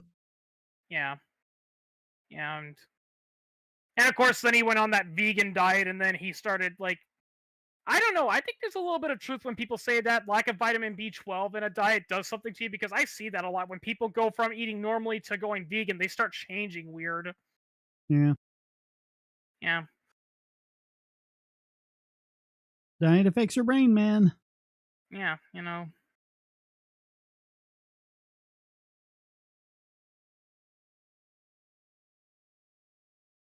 Well, it's funny how then no Christian in thousands of years came up with praxeology before Mises. yeah. My religion is the way I say it is, even though no other, Christian in history ever said that. Yeah. In all honesty, the fact that we have other religions, the fact that we have non-Abrahamic religions, only shows, that kind of doesn't help the argument with God, because if God genuinely existed, then the only religions we would have universally were the three Abrahamic religions: Judaism, Islam, and Christianity. But we don't. We got Buddhism, Hinduism, all sorts of stuff.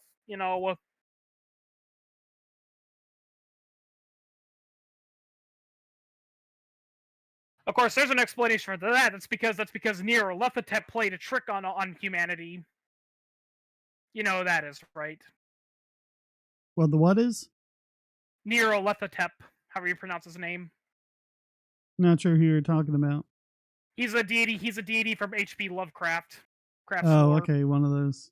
Basically, he's responsible for all the religious wars and all that, because unlike the Eldritch gods, which are indifferent to mankind, Nyarlathotep, has kind of a little bit of an interest in humanity, but he's also kind of a cruel prankster. And one thing he did apparently was he deliberately disguised himself as various men, and he used his Eldritch powers to trick humanity into thinking, oh yeah, I'm an ambassador of God and all that, and he created all these religions, and it was just for his own amusement.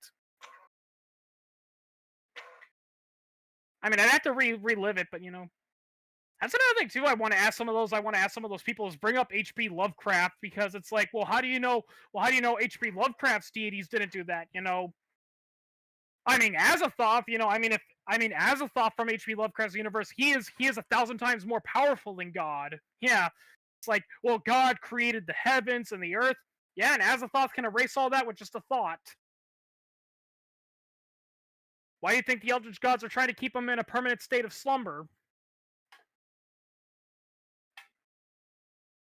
Mike, we've already told this to you. You're not going to convince us or prove us wrong by quoting more Bible quotes.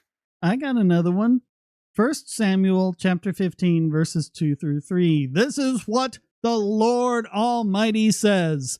I will punish the Amalekites for what they did to Israel when they waylaid them as they came up from Egypt. Now go, attack the Amalekites and totally destroy all that belongs to them. Do not spare them. Put to death men and women, children and infants, cattle and sheep, camels and donkeys. Not even the little babies, and not even the animals get spared in that one.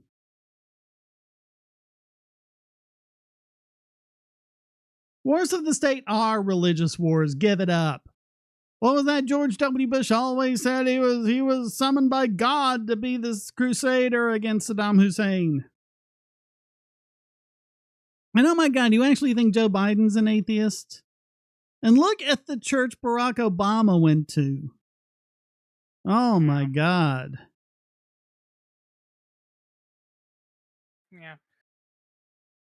And like I said, the reason why there's so many atheists, that are unfortunately statists, is not because they went away from God. It's because, unfortunately, there is a part of humanity, that doesn't like, being confused or not having the answer. So rather than just acknowledge that it's just a flaw they have to overcome, they're like, well then maybe the state, they've got the answers. Well, they realized that religion is dumb, but they didn't really fix themselves of the cognitive issues that lead to believing that kind of dumb thing.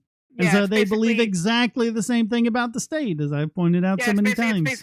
it's basically the equivalent of saying I no longer smoke. Now instead of now every time I get that urge to smoke, I just eat an entire box of Twinkies. It's like, yeah, you're not smoking, but you didn't fix the issue. You're just binge eating instead of smoking now, you know. Yeah. Yeah, you have to get to the root of, why am I doing this, And I think it just goes all the way back, I'm not gonna lie. I'm not gonna lie because I watch TIK history and I read a lot about history and all that, and that's why I find it kind of laughable when we have like all these massive debates, like especially about like Nazi Germany, and we're like, why did the people do all these evil acts and all that? Even though they were genuinely good people and all that, and I'm like, it's not complicated. It's just good old fashioned human tribalism. Well, and again, 99% of Germans weren't doing that. Oh yeah, They were just living their lives and trying not to die in the war. Most Germans generally know that. That's another thing too, because I believe you brought that up in a quote. Hermann Goering flat out said it when he was being interrogated. They asked him, "How did you get? How did you get? How did you get? So evil? How did you get these good, German people to support such evil ideologies?" And it's like, it's simple. We told them they were under attack. We told them that we told them that Jews were out to destroy people. And when you tell people that they're under attack and you cite, quote unquote tangible, examples that they're being attacked, they're naturally going to throw away some of their rationality for a feeling of safety. It's Let me see if I can find that quote. yeah. Yeah, you convince people they're under attack, dismiss the other people as unpatriotic, or oh, they want the enemy to win, and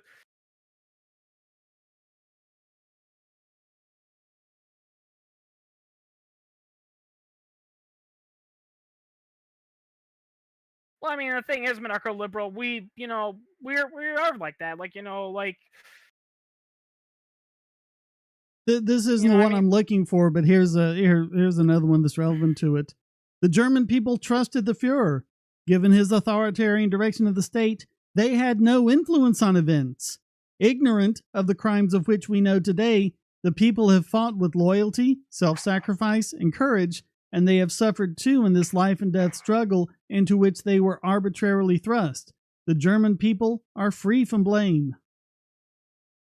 oh yeah, here's another fun fact, and this is kind of what we were talking about earlier. The same thing applies to Japan. I've seen some military people say that the sad reality was that, the atomic bombs were necessary because the Japanese were so determined, to fight to the very death, when the fact of the actuality is that, and we have, actual journals and interviews, with pretty, officers within the Japanese and military and all that, and a lot of them, deep down, they were kind of against the war, and they were actually starting to question it. Like one of the biggest misconceptions is that the Japanese were so determined to fight to the death and protect, the empire at all stakes that they volunteered, to be kamikaze pilots. Guess what? Most people who volunteered to be kamikaze pilots didn't do it out of patriotism. They did it out of social and political pressure.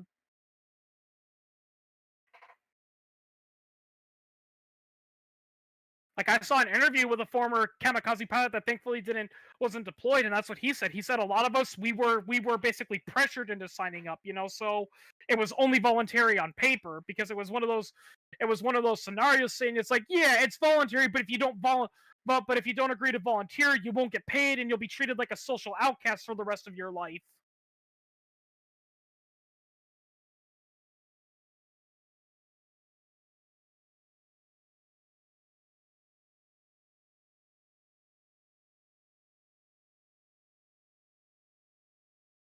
Religion more in bed with the state than atheism. That's true. Yeah, Absolutely true. And yeah, there have been some and yeah, two of the worst dictators in the 20th century were atheists, Mao Zedong and Stalin. But atheism wasn't the reason why they committed those evil acts. No, they had a different religion of their own. Yep, yep. They traded. Yep, they traded. Yep, they traded the all holy Bible for the all holy Communist Manifesto. And I mean, when you really think about it, the Soviet Union and communist China, they were a political cult because like I mean, like especially the Soviet Union, because like they practically worshipped Marx. Like there's all these statues of him, there's all these things named after him. For a guy that, in the grand scheme of things, in terms of economics and political philosophy, he didn't really do anything. Here it is. Voice or no voice, the people can always be brought to the bidding of the leaders. That is easy. All you have to do is tell them they are being attacked and denounce the pacifists for lack of patriotism and exposing the country to danger. It works the same way in any country. Yep.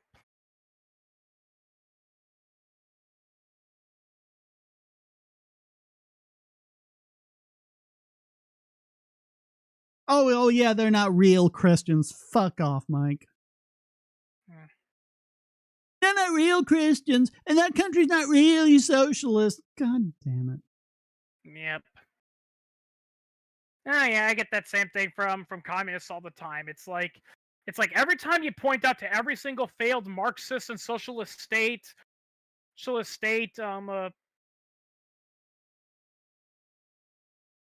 well, Mike, it doesn't matter, because like I mean, it is true that now, contrary to popular belief, he wasn't an atheist, but he wasn't a religious man either. But again, the point we're trying to say here is that it wasn't their lack of religious faith that made them the men they were today. It was their political philosophies and beliefs that made them that way. And the Nazis were Christians, Mike. Don't even try that here. Yeah.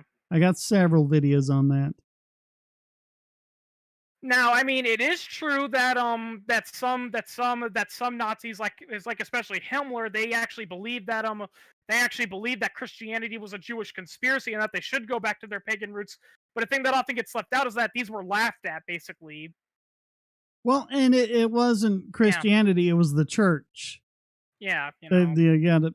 They were basically Catholics, but they didn't like the Catholic Church because they didn't do enough to kill the Jews, and so yeah. they mixed in some German paganism with Catholicism, but it was fundamentally Christian.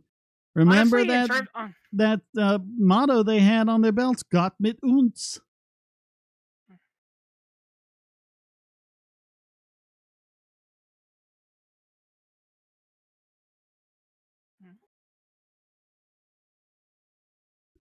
Oh, so you do admit it's a religion, Mike. Okay, well, thanks for admitting you're completely wrong about every single word you've said.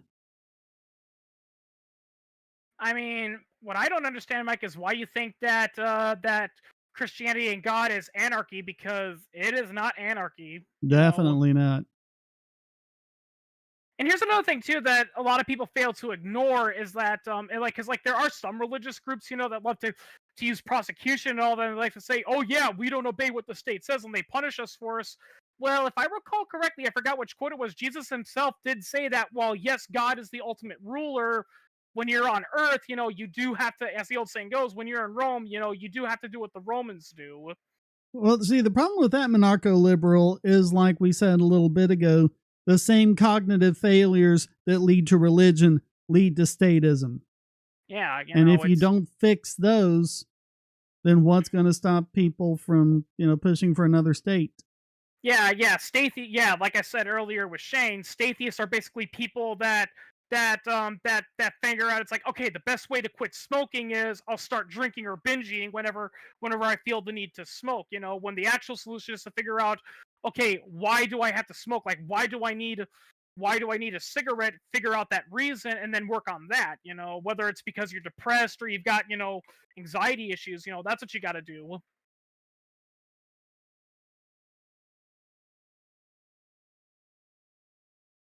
And as they did their priests, the Pope, and all the other religious The leaders. So, Nimrods? Nimrod was Noah's grandson. What do you mean the Nimrods?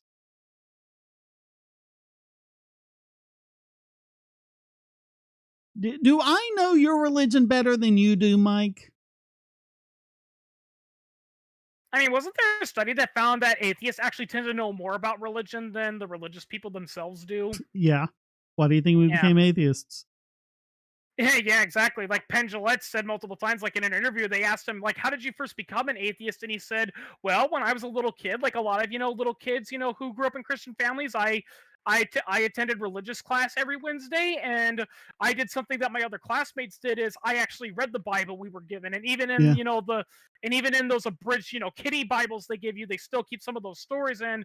I started to question some of the morals, and after a while, my religious teachers told my parents, "Don't bring him back here because he's turning the class into atheist." If that were the case, monarcho liberal, why did they not do that for the first 1,900 years of Christianity?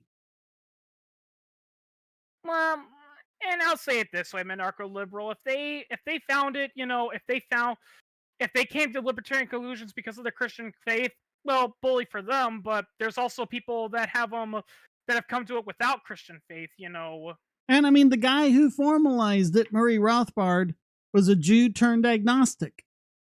Yeah, and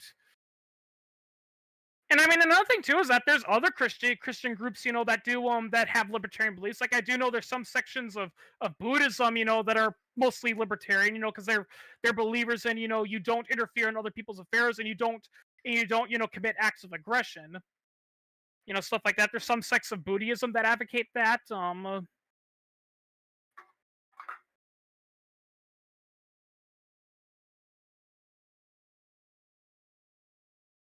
Okay, Mike, what specifically about secular humanism do you think is statist? Tell us specifically.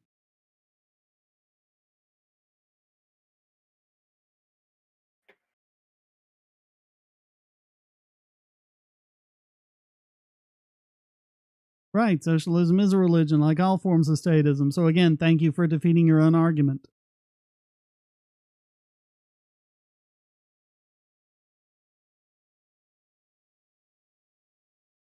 And here's another thing I too, don't know. Mike. You're the best at arguing for my side, Mike. I should just let you do it. Yeah, and there's another thing too that people fail to realize. There are Christian socialists out there. Oh, plenty. Plenty. There's socialism in the Bible. Like, I mean, a perfectly good example are Calvinism. Calvinists, even though they didn't call themselves them, they were arguably some of the first practicing socialists. Oh, Because they, most of what's going on with the powers that be today is modern day Calvinism. hmm. You think Obama again? Look at the church Obama went to. Yeah, look at all the religious stuff he does. He is as religious as the day is long. Yeah, Calvinism. Yeah, Calvinism is very socialistic. Well, and all the stuff we have today with cancel culture and third wave feminism and stuff like that, that is straight out of the Calvinist playbook. Yeah, if I recall correctly, Calvinists, they're that stereotypical thing you think of, when people say that, if you're religious, you gotta punish yourself. You shouldn't be happy, you shouldn't be sad, you should just be this blind, content robot that just goes around praying all the time, and that's it. That's basically what Calvinists were. Yeah. It's that old Simpsons joke. If you're happy and you know it, that's a sin.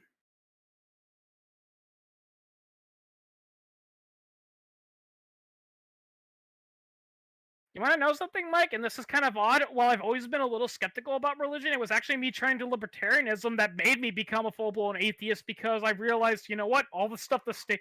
Because for me, it was the other way around. I realized, wait a minute, all the stuff that the state and government does, that's just what religious leaders do. Exactly. So for me, it was the other way around. I mean, it's all about submission to authority. Yeah, I mean. And see, Mike, and this is another fallacy you're following into, is that you're collectivizing people themselves. You're collectively saying, you're trying to say, listen, if you become a statist, if you're an atheist, you're going to become a statist. That's collectivist thinking, And monarcho-liberal statism is the only reason Christianity exists. Look at the history of it. It was statist from day one. That's what it was all about. in a way, all religions have some degree of state. Well, I mean, yeah, there's some yeah, that's absolutely it. Religion and the Yep, state formed together. They were one thing. yep, Separation of church and state was a new idea. yep. Yeah. In fact, religion is basically what a lot of people justified. I mean, a perfectly good example of non-Christian statism is, look at Japan. Why was the Japanese emperor in power for so long, even when during many periods throughout history he was relegated to nothing more than an honorary title? Oh, because he has a magic sword that was given to him by Amaterasu. And, So he's divinely favored. and if John Locke's ideas naturally follow from Christianity, why did it take 1600 years for that to happen? That's the problem you're going to keep running into.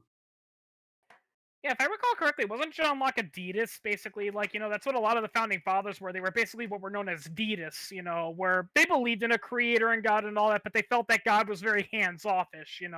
Deism is basically God created the universe, wound it up, set it going, and then left to pursue other interests. Yeah. Actually, if I recall correctly, Albert Einstein had the best argument for deism by basically saying, "Let's be real here. If God was so powerful and he could create a vast, like he more or less said, if he could create a vast, powerful universe, why would he be so obsessed with what people on Earth are doing when we are just a small pebble in a giant sea that is the universe?"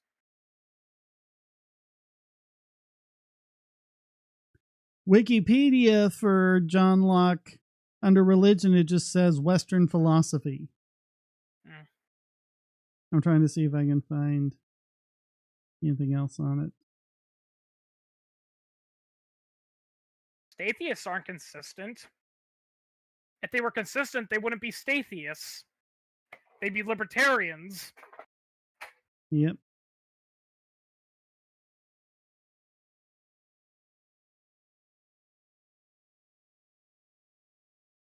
Yeah. Because a lot of the stuff that they criticize religion for, they throw their brains out and let them and give it a pass when it's done by the state. Like, no joke, I've had conversations with atheists, and their inner religious person comes out when you bring that up. Like, no joke, I saw one atheist explain that libertarians are flat earthers, and I asked, why would you say that? It's like, because they're denying the existence of the state. It's like, no, we're not denying the existence of a state. We're just saying it doesn't hold any magic powers. Saying that libertarianism is false because states exist, that's like saying, well, then Catholicism is correct because the Roman Catholic Church exists. I That's not can't the find argument anything saying the treatises were based on Christianity. I mean, yeah, and that's another thing too that I also bring up is that a lot of founding fathers and these liberal, and the classical liberal scholars, were Christian, but at the end of the day, when you really look at it, it's more of a coincidence. It's like, well, and it's also, if you said you weren't a Christian, you were likely to get executed.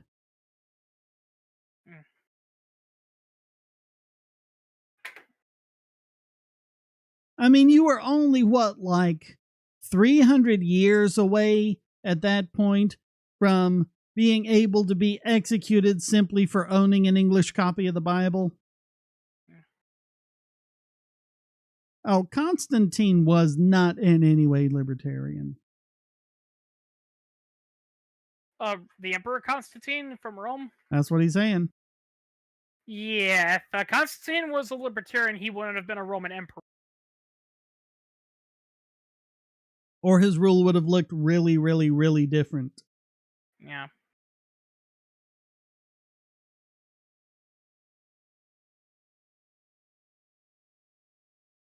It's funny because anarcho-liberal, it's not about abolishing the religion. It's about getting rid of the cognitive fallacies that lead to it. Yeah. Oh, Rothbard had the spirit of God in him. Fuck off. You don't get to push your beliefs on other people when they said the exact opposite. Especially when they're dead and they can't speak for themselves anymore. Yeah. Oh, it's just like the fucking liars who say that Charles Darwin recanted on his deathbed, said that evolution was a fib and became a Christian. No, he didn't. You people just make up stuff like that because you can't respond to the facts. It's sickening. Well, I mean, it took what, a month after Christopher Hitchens died for people to try to make that claim about it? yeah. Richard Dawkins said on his deathbed he was going to have cameras and microphones everywhere, watching him every minute, so that no one will be able to say he recanted on his deathbed. I mean, I disagree with Christopher Hitchens' politics, but one thing I do like about him is that he was base before base was a thing. Yeah. Yeah, a lot of people Well, don't and understand. at least he was willing to admit he was wrong. The thing I'll always admire him for, because they were talking about waterboarding, and Bush was going on the bullshit. It's like, oh no, it's not torture, it's enhanced interrogation, and Hitch had fallen for that. And so he had come up with the challenge. He was like, okay, waterboard me. Well, I'll bet y'all last whatever long it was, however period of time they had. Waterboard me, and I'll prove it. And so what they did was they set up the waterboarding, and they set up basically a dead man switch. All he did was just like hold like a metal paperweight or something like that. And all he has to do is drop the paperweight and everything stops. So they get it all, they set it up, and this is all on video. And he's lying back. They start the waterboarding. It wasn't even a second, and he dropped it and put a stop to it. And the next day, he published an article titled, "Believe Me, It's Torture." Yeah. I did see like a military, guy, say that it's like waterboarding's not as bad as people is. I was waterboarding during my training, and then I realized, yeah, but here's the thing, buddy.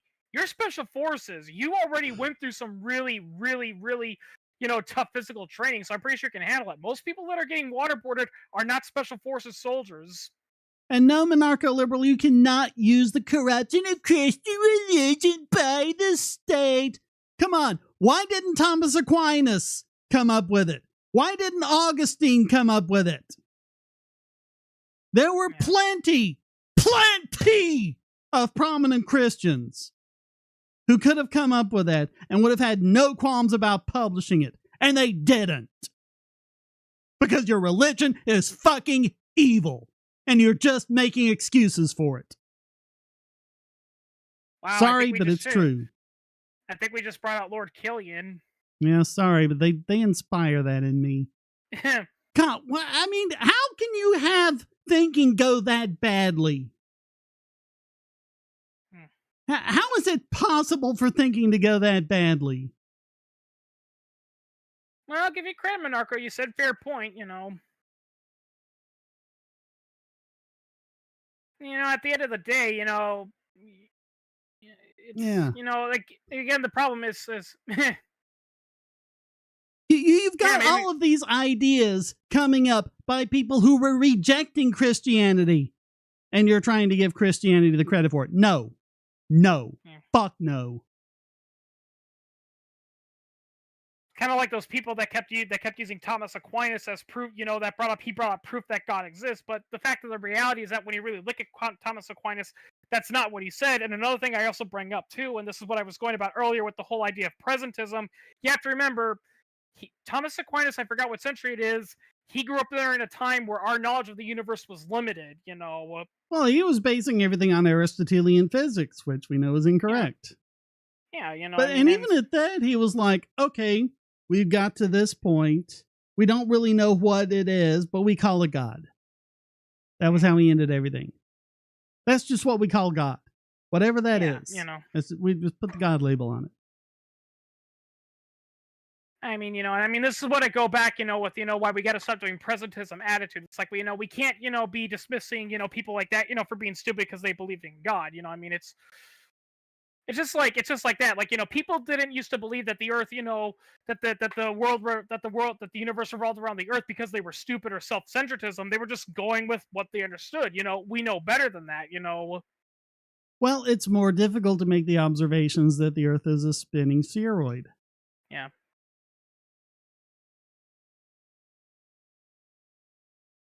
Although it's one presentism misconception that a lot of presentists do have that's been debunked over and over again is that they're like up until the 15th century everyone around the world thought the world was flat. It's like no, we've known since the early Bronze Age that Oh the yeah, Earth was round. yeah.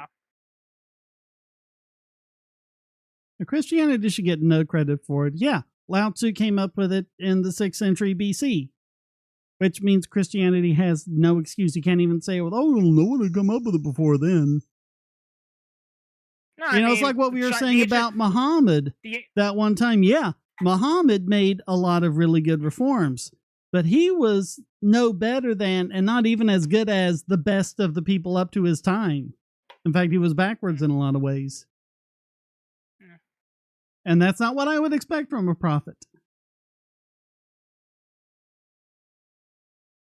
No, it's not, Mike. If you're going to claim that something is fundamental to Christianity, then you need to show it being part of Christianity from the start. And you can't, by your own admission. Yeah, that's just what we said, Mr. No. Yeah, I mean, the funny irony is that the idea that the Earth is flat, that's actually a much more modern day thing than people realize it, because it wasn't really until the 18th century that, some kooks, in the United Kingdom started saying, wait a minute, how can the Earth be round when I don't see it as round, Yeah. Yeah, Or they'd read the old Bible verses, because in the Old Testament they were still using Babylonian cosmology, which is, the flat earth on pillars covered by the firmament. I do want to ask some of those flat earthers. I wonder what their reaction would be if we were to put them on a space shuttle and take them to the ISS and they could see the Earth for certain. I wonder what mental gymnastics they would do then. Oh, they'd say they were just put into a computer simulation by NASA that wasn't really a rocket. Yeah. They'd have something they'd say. Yeah, it's like no, I want you to take me into outer space without anything that could disrupt my senses so I can see the Earth being round. Only problem, buddy, if we did that, you wouldn't live to see the round Earth. And I mean, Mike, going back to just what we said about Lao Tzu, we don't have to make that excuse with Lao Tzu. I mean, we don't have texts going all the way back to Lao Tzu, but the earliest texts we have about Lao Tzu have him saying those things.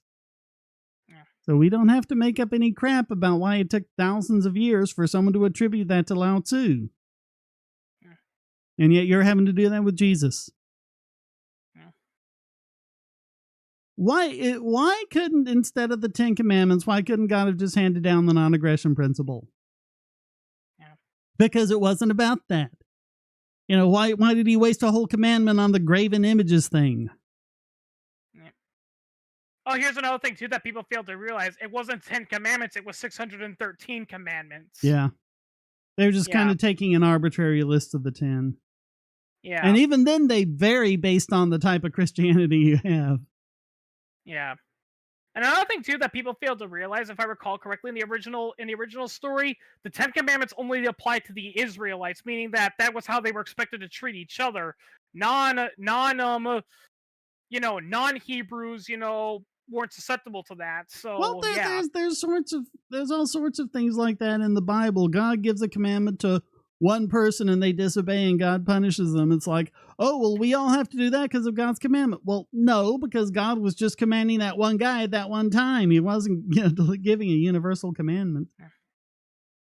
That's why I'm not gonna lie, I really hate those two cartoon movies, Goodwill Towards Man, where it shows anthropomorphic animals, taking over society after humans annihilate themselves in a nuclear war.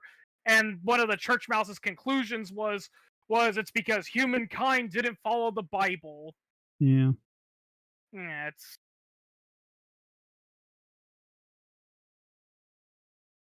like, if I recall correctly, wasn't one of the calling cards for why the United States hated the Soviet Union was partially, like, it wasn't the only reason, obviously, but it was partially because they were the godless society. Yeah, that I remember that we were told that over and over again. They're a godless society, godless society, godless society. Yep. the irony is that they were kind of helping the Soviet Union because they were placing all the because yeah, the Soviet Union was a messed up state, but it wasn't because they were godless. It's because they were communists. Yeah, Darwinism has nothing to do with. If you understand Darwinism, then you are not a Marxist, because everything Marxism Oh, is basically more like Lamarckism than Darwinism.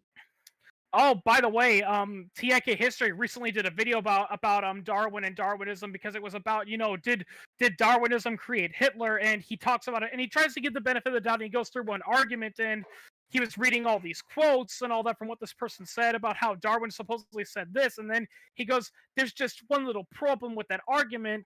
Darwin never said that." Yeah, and I've got a video on all the Yeah. stuff like Hitler putting the works of Darwin on their list of banned books because they went against the true word of God. You know what else is ironic? If I recall correctly, the Soviet Union was kind of anti Darwinism Oh to a yeah, degree too, yeah, they went with because Lyshenkoism. because Darwinism and Mendelian genetics, that's bourgeois science. That's stuff that those rich elite, that was church stuff. Ironically, if I recall correctly, that's actually one of the reasons why some of the first communists in Russia, they banned they banned Of the Origin of Species because they thought it was a religious book. They thought it was well, because they thought that it was Charles Darwin explaining how God created the universe, not just natural observations. I mean, That's another thing. I'm always ready to hear good arguments for God, monarcho liberal. If you've got any, bring it on. But don't do it using those same cognitive defects that we always see with religion. That's really what I'm attacking. It's those cognitive defects that lead to that kind of belief. Because that's exactly where statism and all other justifications of violence come from. They don't come from anything intellectual because they can't be defended intellectually.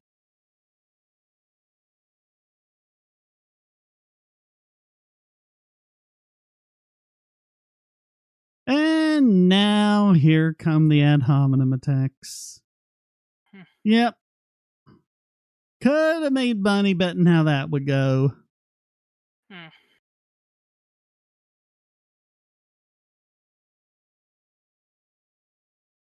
Well, if Shane's heart is hardened, who's to blame for that? Yeah. Yeah, it says, and God hardened Shane's heart. So it's not Shane's fault, it's God. Exactly, monarcho liberal. Kick your sand off your feet, Mike. Yeah. I mean, yeah, Mike. I That's mean, look, another man. example of the distortions of the Bible, because the earliest texts we have just say, kick the sand off your feet and go away. And then later on, someone added in that other part because God will deal with them and condemn them, or however that went. Hmm. It's very much an edited and revised volume. Yeah. I mean, we kind of said this at the beginning, of the podcast, but I do want to know, why do status and religious nutcates, why do they have a really dire hatred for anything that's good? Yeah. I mean, like fun or good to do, because it's like, I mean, anything sexual, anything that involves, like, I mean, how many times was dancing made illegal?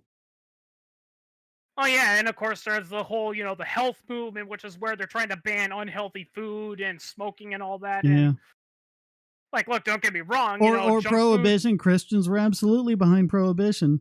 There weren't any atheists behind prohibition. Yep. That was 100% a religious movement. Oh yeah. Yeah, I've done William Lane Craig. I've done Craig. If I recall correctly, didn't the guy who created grape juice, didn't he create it because he was a big member of the temperance, and many people in his own religion were saying, well, listen, if we're anti-alcohol, then what are we supposed to serve as the blood of Christ during communion? And he's like, I know, we'll make wine, but we'll burn the alcohol away during the process, and well, that's basically how you make grape juice. Yeah. Yeah. All grape juice is red wine without the alcohol and a little bit of extra sugar Yeah. in it. You just don't ferment it. Yep. Yep, most churches use grape juice and not wine. Yep. Although nowadays I've heard, they're not even starting to do that anymore. Nowadays they're starting to not do it anymore. Now they're actually, using like little shots of grape juice or wine because they're just starting to realize that now, yeah, having one cup and having dozens of people all sip from it, yeah, that's a good way to spread disease. I was raised Methodist, and we always did the shot glass thing. Yeah.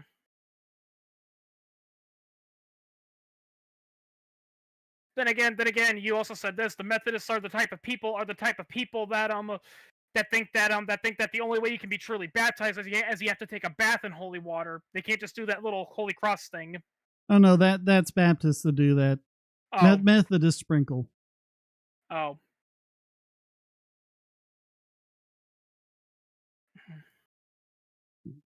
All right, I think we got a little bit over, but anything else anyone want to get off their No, chest? I'm good.